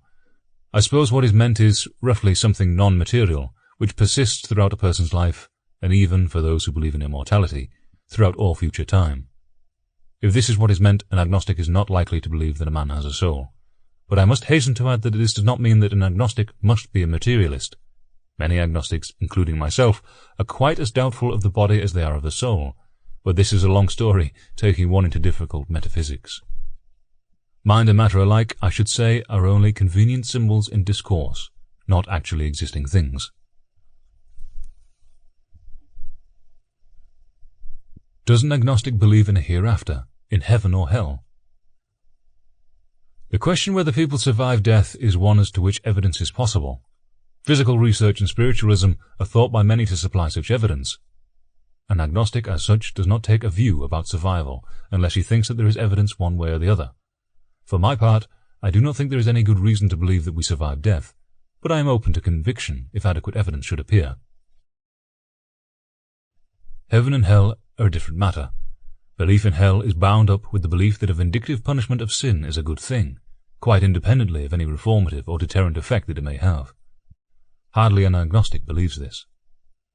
As for heaven, there might conceivably someday be evidence of its existence through spiritualism, but most agnostics do not think there is such evidence, and therefore do not believe in heaven. Are you afraid of God's judgment and denying him? Most certainly not. I also deny Zeus and Jupiter and Odin and Brahma, but this causes me no qualms. I observe that a very large portion of the human race does not believe in God, and suffers no visible punishment in the consequence. And if there were a God, I think it very unlikely that he would have such an uneasy vanity as to be offended by those who doubt his existence. How do agnostics explain the beauty and harmony of nature? I do not understand where this beauty and harmony are supposed to be found. Throughout the animal kingdom, animals ruthlessly prey on each other. Most of them are either cruelly killed by other animals or slowly die of hunger. For my part, I am unable to see any great beauty or harmony in the tapeworm. Let it not be said that this creature is sent as a punishment for our sins, for it is more prevalent among animals than humans. I suppose the questioner is thinking of such things as the beauty of the starry heavens, but one should remember the stars every now and again explode and reduce everything in their neighborhood to a vague mist. Beauty, in any case, is subjective and exists only in the eye of the beholder. How do agnostics explain miracles and other revelations of God's omnipotence? Agnostics do not think there is any evidence of miracles in the sense of happenings contrary to natural law. We know that faith healing occurs and is in no sense miraculous. At Lourdes, certain diseases can be cured and others cannot. Those that can be cured at Lourdes can probably be cured by any doctor in whom the patient has faith. As for the records of other miracles, such as Joshua commanding the sun to stand still, the agnostic dismisses them as legends, and points to the fact that all religions are plentifully supplied with such legends. There is just as much miraculous evidence for the Greek gods in Homer as for the Christian God in the Bible. There have been base and cruel passions which religion opposes. If you abandon religious principles, could mankind exist? The existence of base and cruel passions is undeniable, but I find no evidence in history that religion has opposed these passions. On the contrary, it has sanctified them and enabled people to indulge them without any remorse. Cruel persecutions have been commoner in Christendom than anywhere else. What appears to justify persecution is dogmatic belief. Kindliness and tolerance only prevail in proportion as dogmatic belief decays. In our day, a new dogmatic religion, namely communism, has arisen. To this, as to other systems of dogma, the agnostic is opposed. The persecuting character of present-day communism is exactly like the persecuting character of Christianity in earlier centuries. Insofar as Christianity has become less persecuting, this is mainly due to the work of free thinkers, who have made dogmatists rather less dogmatic. If they were as dogmatic now as in former times, they would still think it right to burn heretics at the stake. The spirit of tolerance which some modern Christians regard as essentially Christian is in fact a product of the temper which allows doubt and suspicious of absolute certainties. I think that anybody who surveys past history in an impartial manner will be driven to the conclusion that religion has caused more suffering than it has prevented.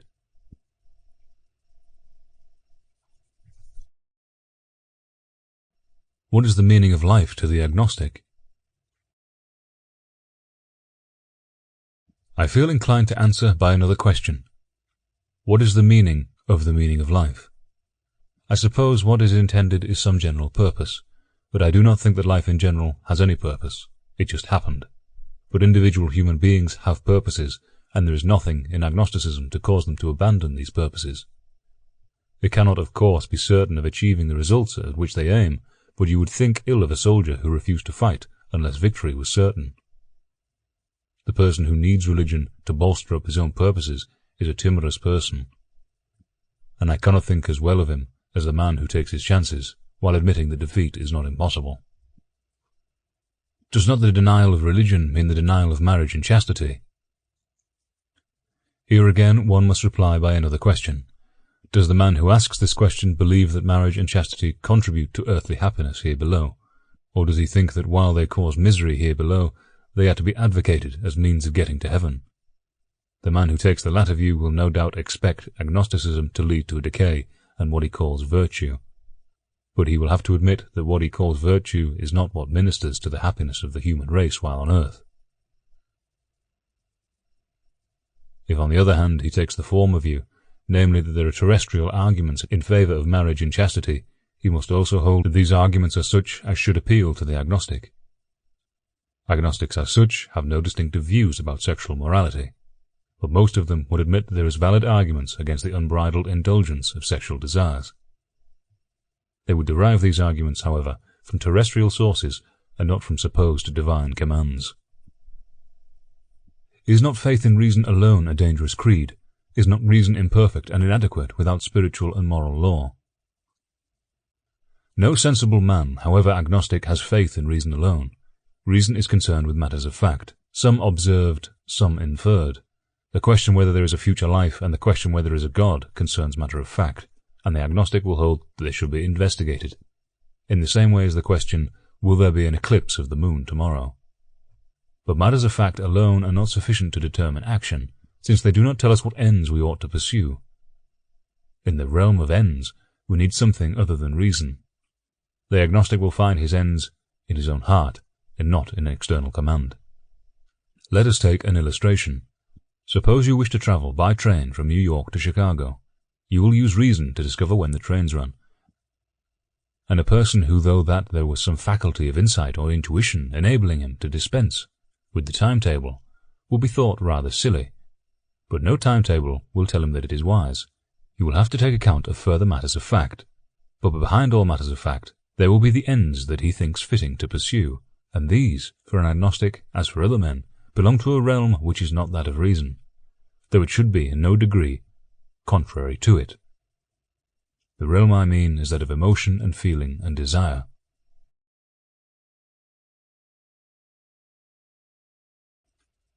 Do you regard all religions as forms of superstition or dogma?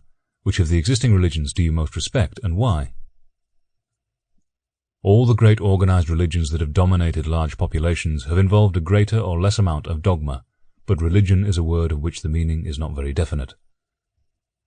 Confucianism, for instance, might be called religion, although it involves no dogma, and in some forms of liberal Christianity the element of dogma is reduced to a minimum.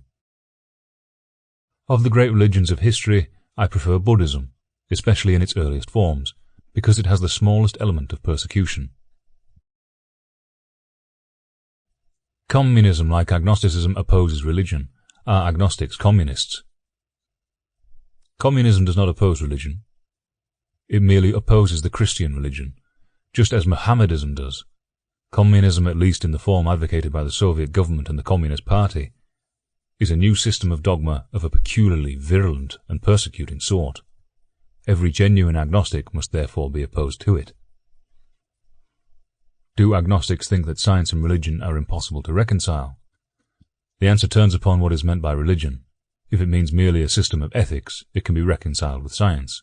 If it means a system of dogma, regarded as unquestionably true, it is incompatible with the scientific spirit, which refuses to accept matters of fact without evidence, and also holds that complete certainty is hardly ever impossible.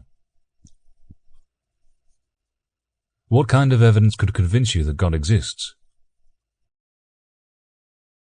I think that if I heard a voice from the sky predicting all that was going to happen to me in the next 24 hours, including events that would have seemed highly improbable, and if all these events then produced to happen, I might perhaps be convinced at least of the existence of some superhuman intelligence.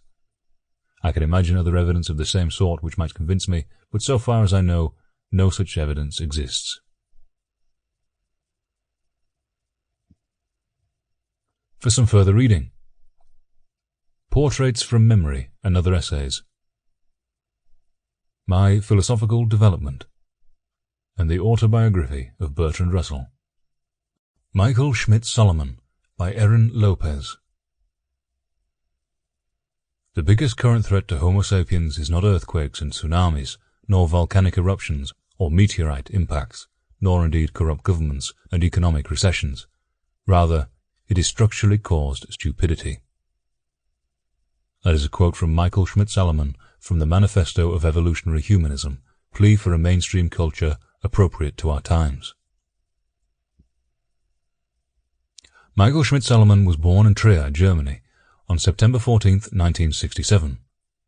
He attended the University of Trier, where he received a master's degree in educational theory in 1992, as well as a PhD in 1997. He currently lives in Vordereifel, Germany, with his non-traditional family, consisting of both biological and adopted children, and 3 other adults. Often referred to as Germany's chief atheist, Schmidt-Salomon subscribes to the humanist perspective, which places a strong emphasis on the value of the human as an individual. Additionally, his focus remains on science theory, practical ethics, and religious criticism. Schmidt-Salomon gained public attention with the release of his children's novel titled "Which is the Way to God, Please?" Little Piglet Asked.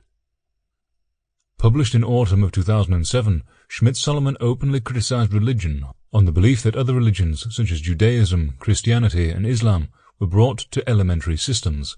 Thus, it was perfectly acceptable for religion to be criticized. Shortly after its publication, the Federal Ministry for Family Affairs raised objections about the book, deeming it inappropriate for children and youth due to its depiction of religion and the claim that it had anti-Semitic tendencies. Furthermore, a ban was considered due to the idea that it unfavorably portrayed Jews in a negative light, much more than Christians or Muslims. The Roman Catholic Diocese of Rottenburg-Stuttgart claimed the author and illustrator of the book incited hatred, a claim that was later refuted by Schmidt-Salomon. The book was then reviewed by the Federal Department for Media Harmful to Young Persons, where it was further investigated to be placed on a list of youth-endangering media, which would have banned the sale or distribution of the book to minors in Germany. After further review, the book was ruled equally critical of Judaism, Christianity, and Islam, and not anti-Semitic, allowing it to be bought across Germany by whoever so pleases. Michael Schmidt-Salomon currently serves as the chairman of the Giordano Bruno Foundation, a Germany-based non-profit that furthers the idea that religion is to be criticized. Classified as a think tank, according to Schmidt-Salomon, the foundation is guided on the principle of evolutionary humanism. Furthermore, it seeks to promote a worldview that is synchronous with scientific research and toward the individual's right to self-determination. Established as a critique of religion, evolutionary humanism argues that religion affects the cultural evolution of humanity. The Giordano Bruno Foundation utilizes Schmidt-Salomon's work as its guiding doctrine, following the beliefs outlined by him in their work and research. Most influential is the Manifesto of Evolutionary Humanism, a plea for contemporary culture. In this work, Schmidt-Salomon discusses the detrimental complications that may arise from the symbiotic relationship of high-level technical ability and naivety. He further establishes religious fundamentalism as the biggest enemy to modern society and the dangers of the utilization of religion as society's all-knowing guiding principle. More specifically, he warns of religious fundamentalism using the values of the Enlightenment in order to prevent its own principles from being applied to their own beliefs. To further this point, Schmidt-Salomon provides the example of George W. Bush. Acting as the 43rd president, George W. Bush sought to lead the world against terror by making use of a technology and warfare that scientists could not have developed if they had contented themselves with the very faith of the president or the Bible. This is to say that in order to fully pledge allegiance to a religion or a faith-based subscription, one cannot simultaneously seek to enact violence or an opposite proposition from that of their faith without contradicting themselves. By George W. Bush consistently describing his faith as a direct principle to his actions, it leaves him vulnerable to critique, as violence, killings, and trauma were often consequences of such actions, all of which are harshly opposed in the Bible and Christian faith. Additionally, Schmidt-Salomon proposed that any person who is capable of understanding science, such as the splitting of an atom, is also capable and should by necessity possess in equal parts intellectual and emotional maturity. With this in mind, he says it is contradictory for these people to subscribe to faith-based religions, since they are lacking the evidence needed to justify a belief in them. Schmidt-Salomon has also argued that religion, once firmly established as faith-based, does so in part to avoid exposure to criticism. He explains that this is done through the establishment of certain violate rules and dogmas. The inability for such rules to ever be questioned or to be proven false is the basis for why he has such a distaste for religion. The Giordano Bruno Foundation was established on March 30, 2004, with its headquarters located in Oberwesel, a town within the Rhineland-Palatine region of Germany. It was named after Giordano Bruno, a Dominican friar who was convicted for heresy, which eventually led to his death in 1600, when he was burnt at the stake. Giordano Bruno challenged the Church's view of the world and the immediate position of humanity as the center of the earth and the universe. Doing so, he proposed the theory of an infinite universe and multiple worlds. This was similar to the belief system of Galileo Galilei, who was also tried by the Inquisition following Bruno's death. The primary goal of the Foundation is to support evolutionary humanism. First and foremost, the Giordano Bruno Foundation is extremely critical of religion, promoting the view that religion is a threat to the cultural evolution of humanity in current society. In addition to this, the Foundation supports and promotes research in a variety of fields, including secularism, epistemology, and ethics. Currently, it is supported by over 10,000 members amongst 50 regional and university groups. Using evolutionary humanism as the foundation, the Giordano Bruno Foundation seeks to replace religion as the driving principle of thought and instead utilize rationality and evidence-based facts to create a consensus within one's own mind. In addition to this, the Foundation seeks to work against the dogma and holy scriptures of religions across the globe.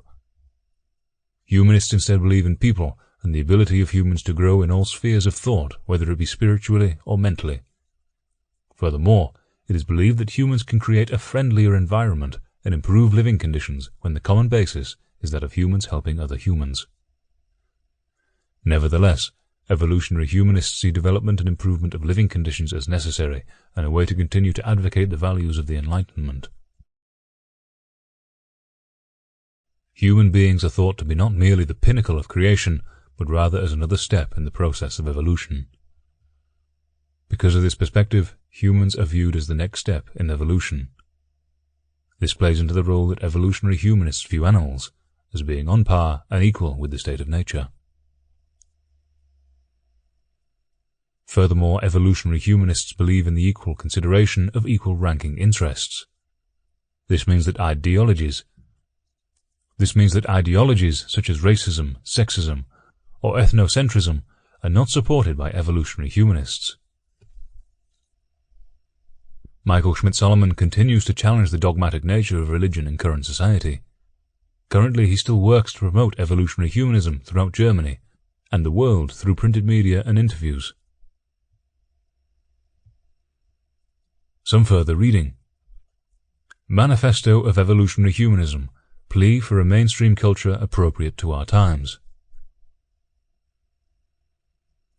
Die Kirche im Kopf, The Church in the Head, and Hoffnung Mensch. Thomas Henry Huxley, by Brian Tam.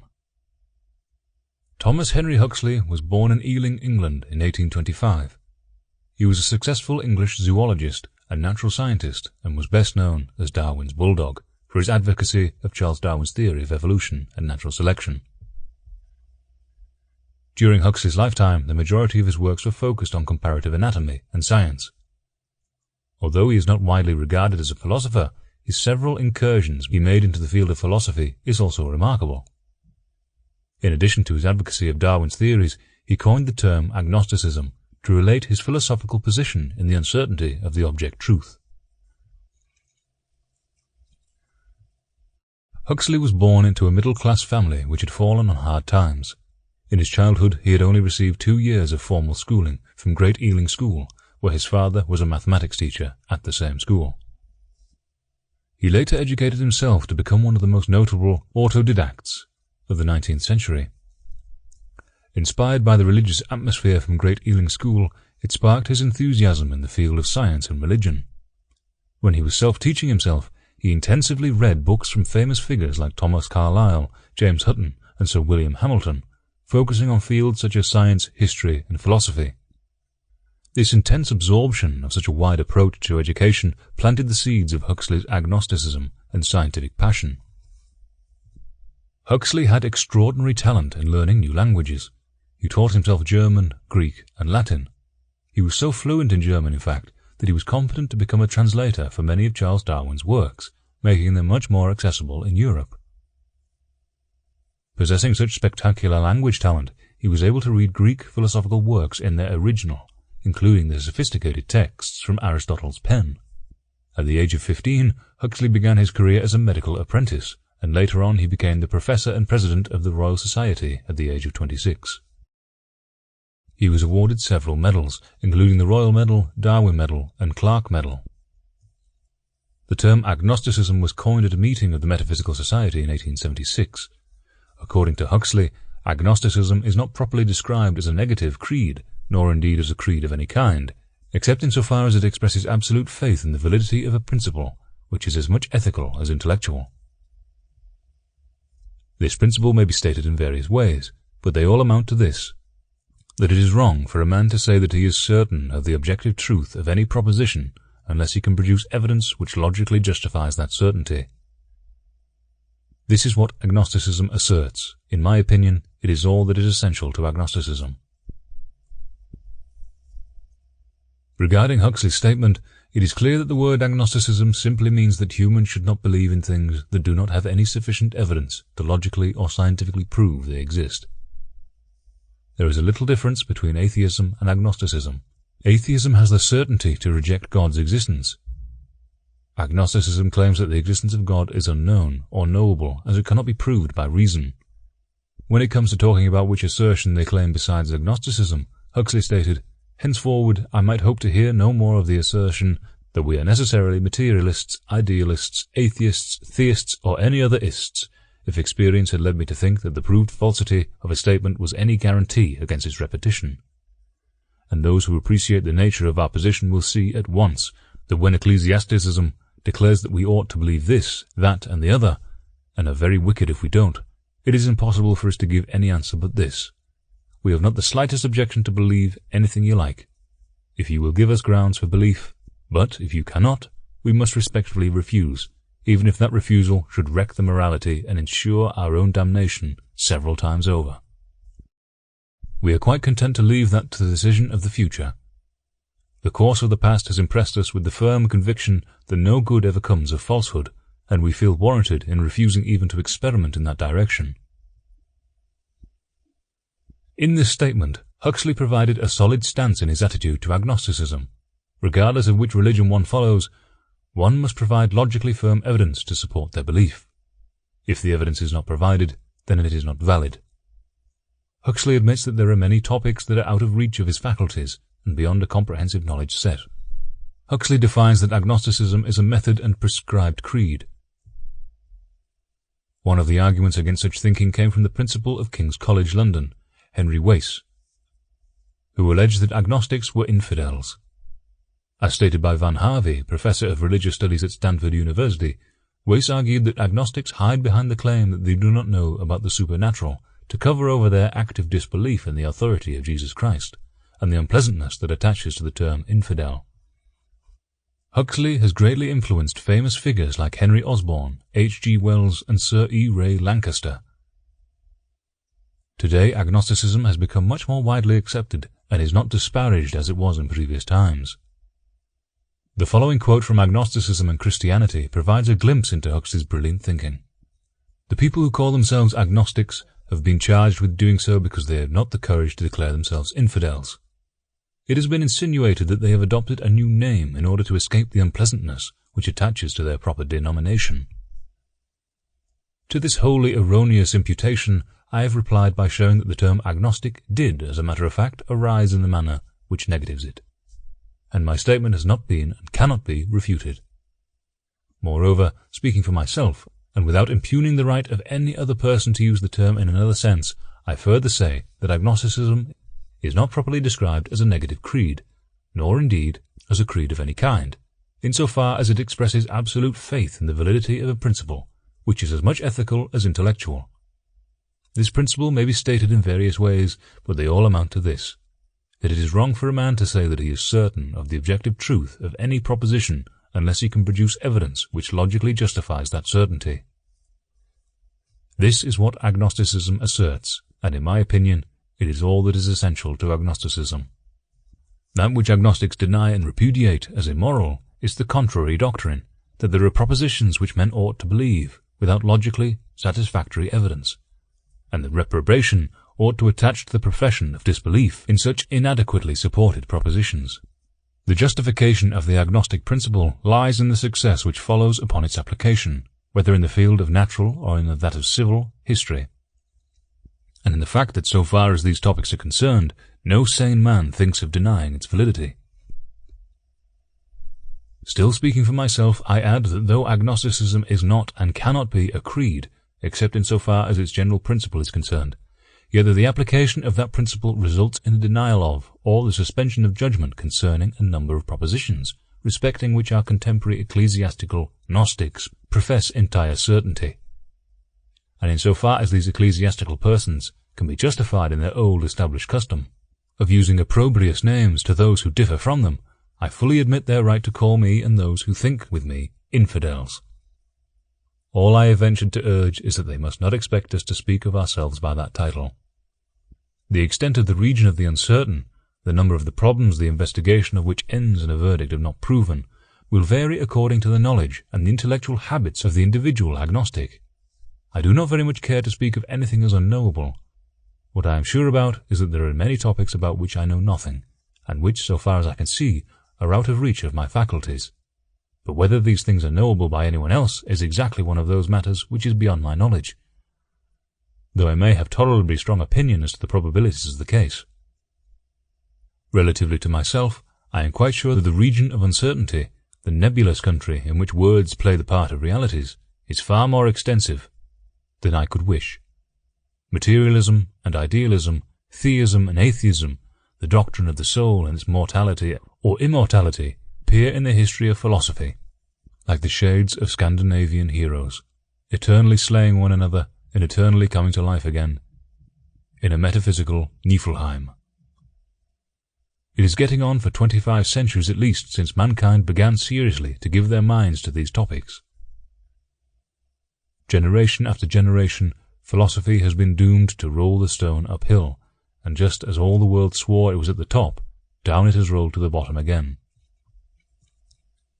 All this is written in innumerable books, and he who will toil through them will discover that the stone is just where it was when the work began. Hume saw this, Kant saw this. Since their time, more and more eyes have been cleansed of the films which prevented them from seeing it. Until now, the weight of a number of those who refuse to be the prey of verbal mystifications has begun to tell in practical life. It was inevitable that a conflict should arise between agnosticism and theology, or rather, I ought to say, between agnosticism and ecclesiasticism. The theology, the science, is one thing, and ecclesiasticism, the championship of a foregone conclusion as to the truth of a particular form of theology, is another. With scientific theology, agnosticism has no quarrel. On the contrary, the agnostic, knowing too well the influence of prejudice and idiosyncrasy, even on those who desire most earnestly to be impartial, can wish for nothing more urgently than the scientific theologian should not only be at perfect liberty to thresh out the matter in his own fashion, but that he should, if he can, find flaws in the agnostic position. And, even if demonstration is not to be had, that he should put in their full force the grounds of the conclusions he thinks probable. The scientific theologian admits the agnostic principle, however widely his results may differ from those reached by the majority of agnostics.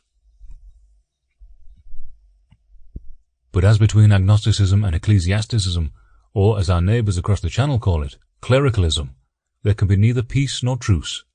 The cleric asserts that it is morally wrong not to believe certain propositions, whatever the results of a strict scientific investigation of the evidence of these propositions.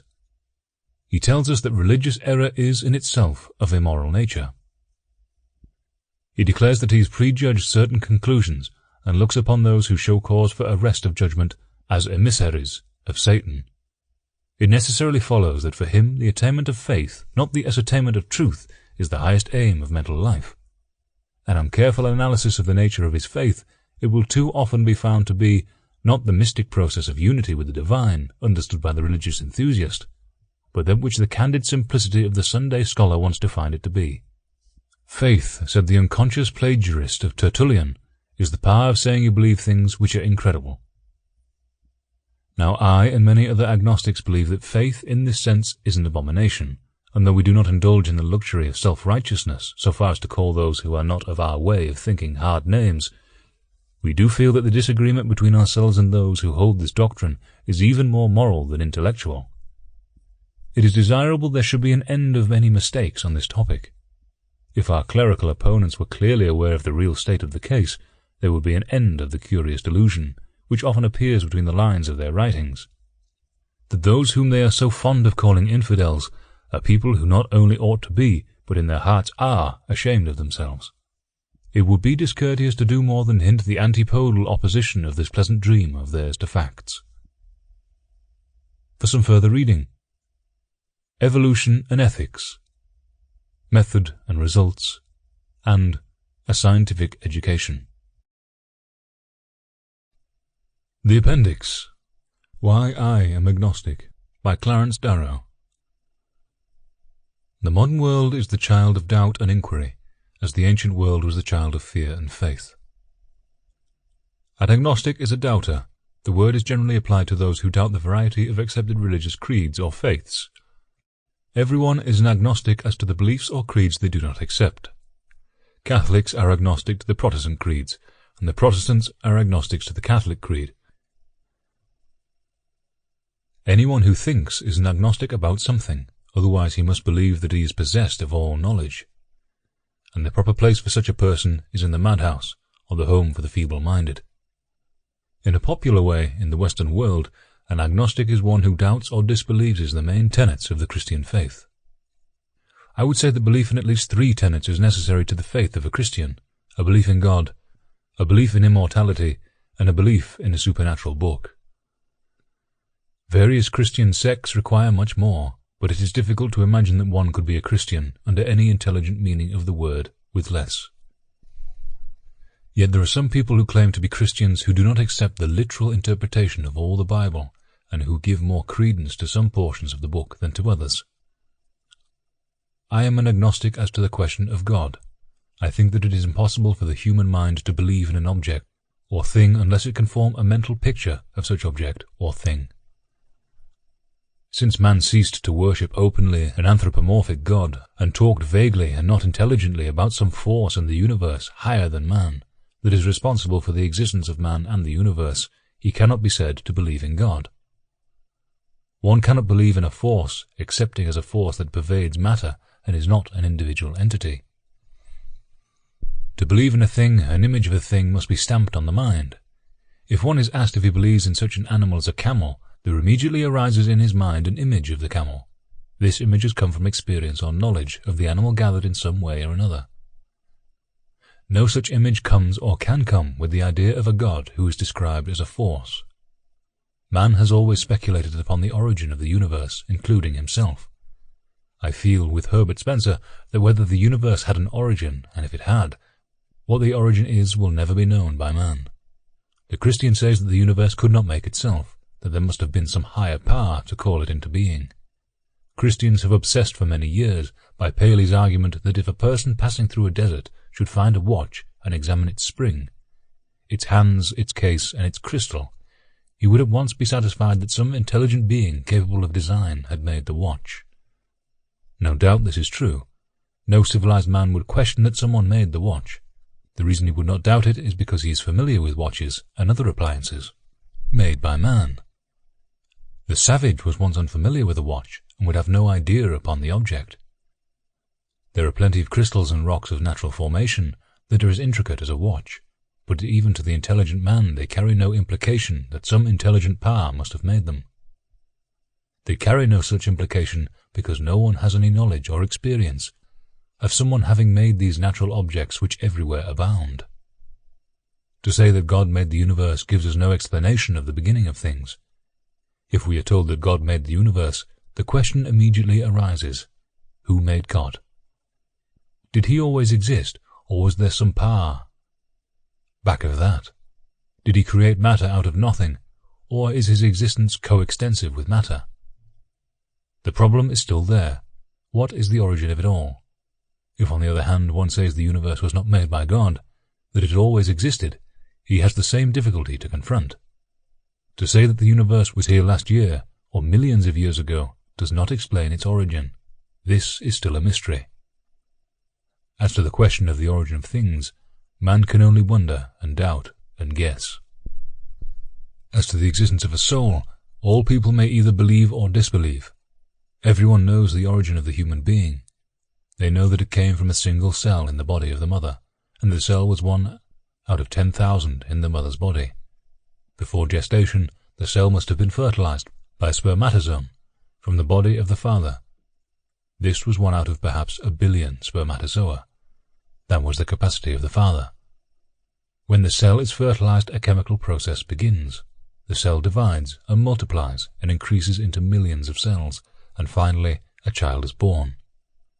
Cells die and are born during the life of the individual until they finally drop apart, and this is death.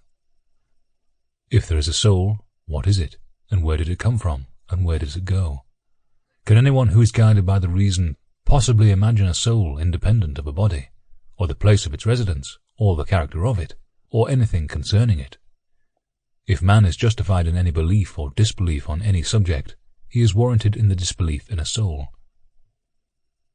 Not one scrap of evidence exists to prove any such impossible thing. Many Christians base the belief of a soul and a God upon the Bible. Strictly speaking, there is no such book. To make the Bible, 66 books are bound into one volume. These books were written by many people at different times, and no one knows the time or the identity of any author. Some of the books were written by several authors at various times. These books contain all sorts of contradictory concepts of life and morals and the origin of things. Between the first and the last, nearly 1,000 years intervened, a longer time than has passed since the discovery of America by Columbus. When I was a boy, the theologians used to assert that the proof of the divine inspiration of the Bible rested on miracles and prophecies.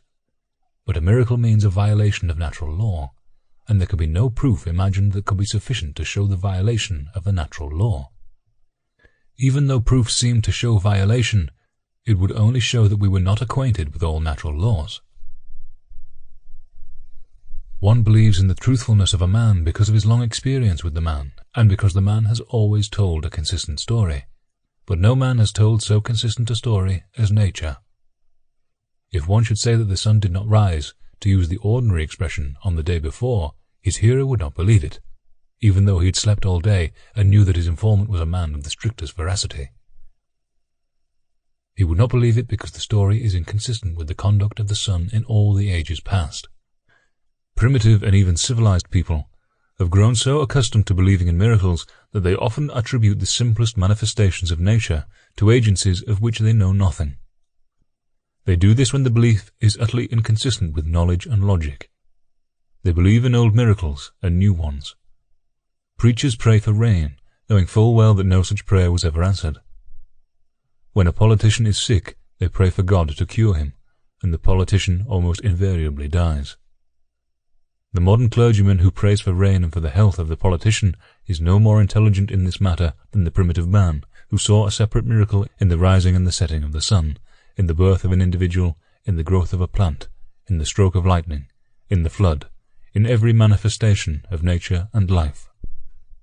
As to the prophecies, intelligent writers gave them up long ago. In all prophecies, facts are made to suit the prophecy, or the prophecy was made after the facts, or the events have no relation to the prophecy. Weird and strange and unreasonable interpretations are used to explain simple statements that a prophecy may be claimed. Can any rational person believe that the Bible is anything but a human document?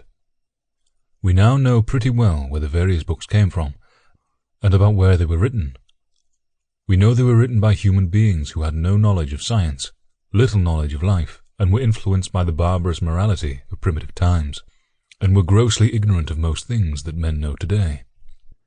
For instance, Genesis says that God made the earth, and he made the sun to light the day, and the moon to light the night, and in one clause disposes of the stars by saying that he made the stars also.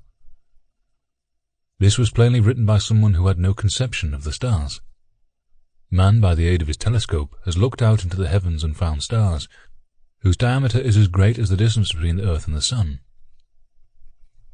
We now know that the universe is filled with stars and suns and planets and systems. Every new telescope looking further into the heavens only discovers more and more worlds and suns and systems in the endless reaches of space. The men who wrote Genesis believed, of course, that this tiny speck of mud that we call the earth was the center of the universe, the only world in space, and made for man, who was the only being worth considering. These men believed that the stars were only a little way above the earth, and were set in the firmament for man to look at, and for nothing else. Everyone today knows that this conception is not true. The origin of the human race is not as blind a subject as it once was, let alone God creating Adam out of hand from the dust of the earth. Does anyone believe that Eve was made from Adam's rib, that the snake walked and spoke in the Garden of Eden, that he tempted Eve to persuade Adam to eat the apple, and that it is on the account that the whole human race was doomed to hell? That for 4,000 years there was no chance for any human to be saved, though none of them had anything whatever to do with the temptation, and that finally men were saved only through God's Son dying for them, and that unless human beings believed this silly, impossible, and wicked story, they were doomed to hell. Can anyone with intelligence really believe that a child born today should be doomed because the snake tempted Eve, and Eve tempted Adam? To believe that is not God worship, it is devil worship. Can anyone call this scheme of creation and damnation moral? It defies every principle of morality, as man conceives morality. Can anyone believe today that the whole world was destroyed by a flood, save only Noah and his family, and the male and female of each species of animal that entered the ark? There are almost 1 million species of insects alone. How did Noah match these up and make sure of getting male and female to produce life in the world after the flood had spent its force? And why should all the lower animals have been destroyed? Were they included in the sinning of man? This is a story which would not beguile a fairly bright child of 5 years of age today. Do intelligent people believe that the various languages spoken by man on earth came from the confusion of tongues at the Tower of Babel some 4,000 years ago? Human languages were dispersed all over the face of the earth long before that time. Evidences of civilizations are in existence now that were old long before the date that romancers fix for the building of the tower, and even before the date claimed for the flood. Do Christians believe that Joshua made the sun stand still so that the day could be lengthened, that a battle might be finished? What kind of person wrote that story, and what did he know about astronomy? It is perfectly plain that the author thought the earth was the center of the universe and stood still in the heavens, and that the sun either went around it or was pulled across its path each day, and that the stopping of the sun would lengthen the day. We know now that the sun stopped when Joshua commanded it, and had it stood still up until now, it would not have lengthened the day. We know that the day is determined by the rotation of the earth upon its axis, and not by the movement of the sun. Everyone knows that this story simply is not true, and not many even pretend to believe the childish fable. What of the tale of Balaam's ass speaking to him, probably in Hebrew? Is it true, or is it a fable? Many asses have spoken, and doubtless some in Hebrew, but they have not been that breed of asses. Is salvation to depend on a belief in a monstrosity like this? Above all the rest, would any human being today believe that a child was born without a father? Yet this story was not at all unreasonable in the ancient world. At least 3 or 4 miraculous births are recorded in the Bible, including John the Baptist and Samson. Immaculate conceptions were common in the Roman world at the time, and at the place where Christianity really had its nativity. Women were taken to the temples to be inoculated of God, so that their sons might be heroes, which meant, generally, wholesale butchers. Julius Caesar was a miraculous conception. Indeed, they were common all over the world. How many miraculous birth stories is a Christian now expected to believe? In the days of the formation of the Christian religion, disease meant the possession of human beings by devils. Christ cured a sick man by casting out the devils, who ran into the swine, and the swine ran into the sea. Is there any question but what that was simply the attitude and belief of a primitive people? Does anyone believe that sickness means the possession of the body by devils, and that the devils must be cast out of the human being that he may be cured? Does anyone believe that a dead person can come to life? The miracles recorded in the Bible are not the only instances of dead men coming to life. All over the world one finds testimony of such miracles, miracles which no person is expected to believe, unless it is his kind of a miracle. Still at Lourdes today, and all over the present world, from New York to Los Angeles and up and down the lands, people believe in miraculous occurrences, and even in the return of the dead. Superstition is everywhere prevalent in the world. It has been so from the beginning, and most likely will be so until the end. The reasons for agnosticism and skepticism are abundant and compelling. Fantastic and foolish and impossible consequences are freely claimed for the belief in religion. All the civilization of any period is put down as a result of religion. All the cruelty and error and ignorance of that period has no relation to religion. The truth is that the origin of what we call civilization is not due to religion, but skepticism. So long as men accepted miracles without question, so long as they believed in the original sin and the road to salvation, so long as they believed in a hell where man would be kept for an eternity on account of Eve, there was no reason whatever for civilization. Life was short and eternity was long, and the business of life was preparation for eternity. When every event was a miracle, when there was no order or system or law, there was no occasion for studying any subject, or being interested in anything excepting a religion, which took care of the soul. As man doubted the primitive conceptions about religion and no longer accepted the literal, miraculous teachings of ancient books, he set himself to understand nature. We no longer cure disease by casting out devils. Since that time, men have studied the human body, have built hospitals and treated illnesses in scientific ways. Science is responsible for the building of railroads and bridges, of steamships, of telegraph lines, of cities, towns, large buildings and small, plumbing and sanitation, of the food supply, and the countless thousands of useful things that we now deem necessary to life. Without skepticism and doubt, none of these things could have been given to the world. The fear of God is not the beginning of wisdom. The fear of God is the death of wisdom. Skepticism and doubt lead to study and investigation is the beginning of wisdom. This concludes the Agnostics, Thinkers in an Indeterminate Cosmos. I hope you've enjoyed this production, and I think you'll agree those extracts were nicely written. Once again, my name is Jack. Thank you for listening.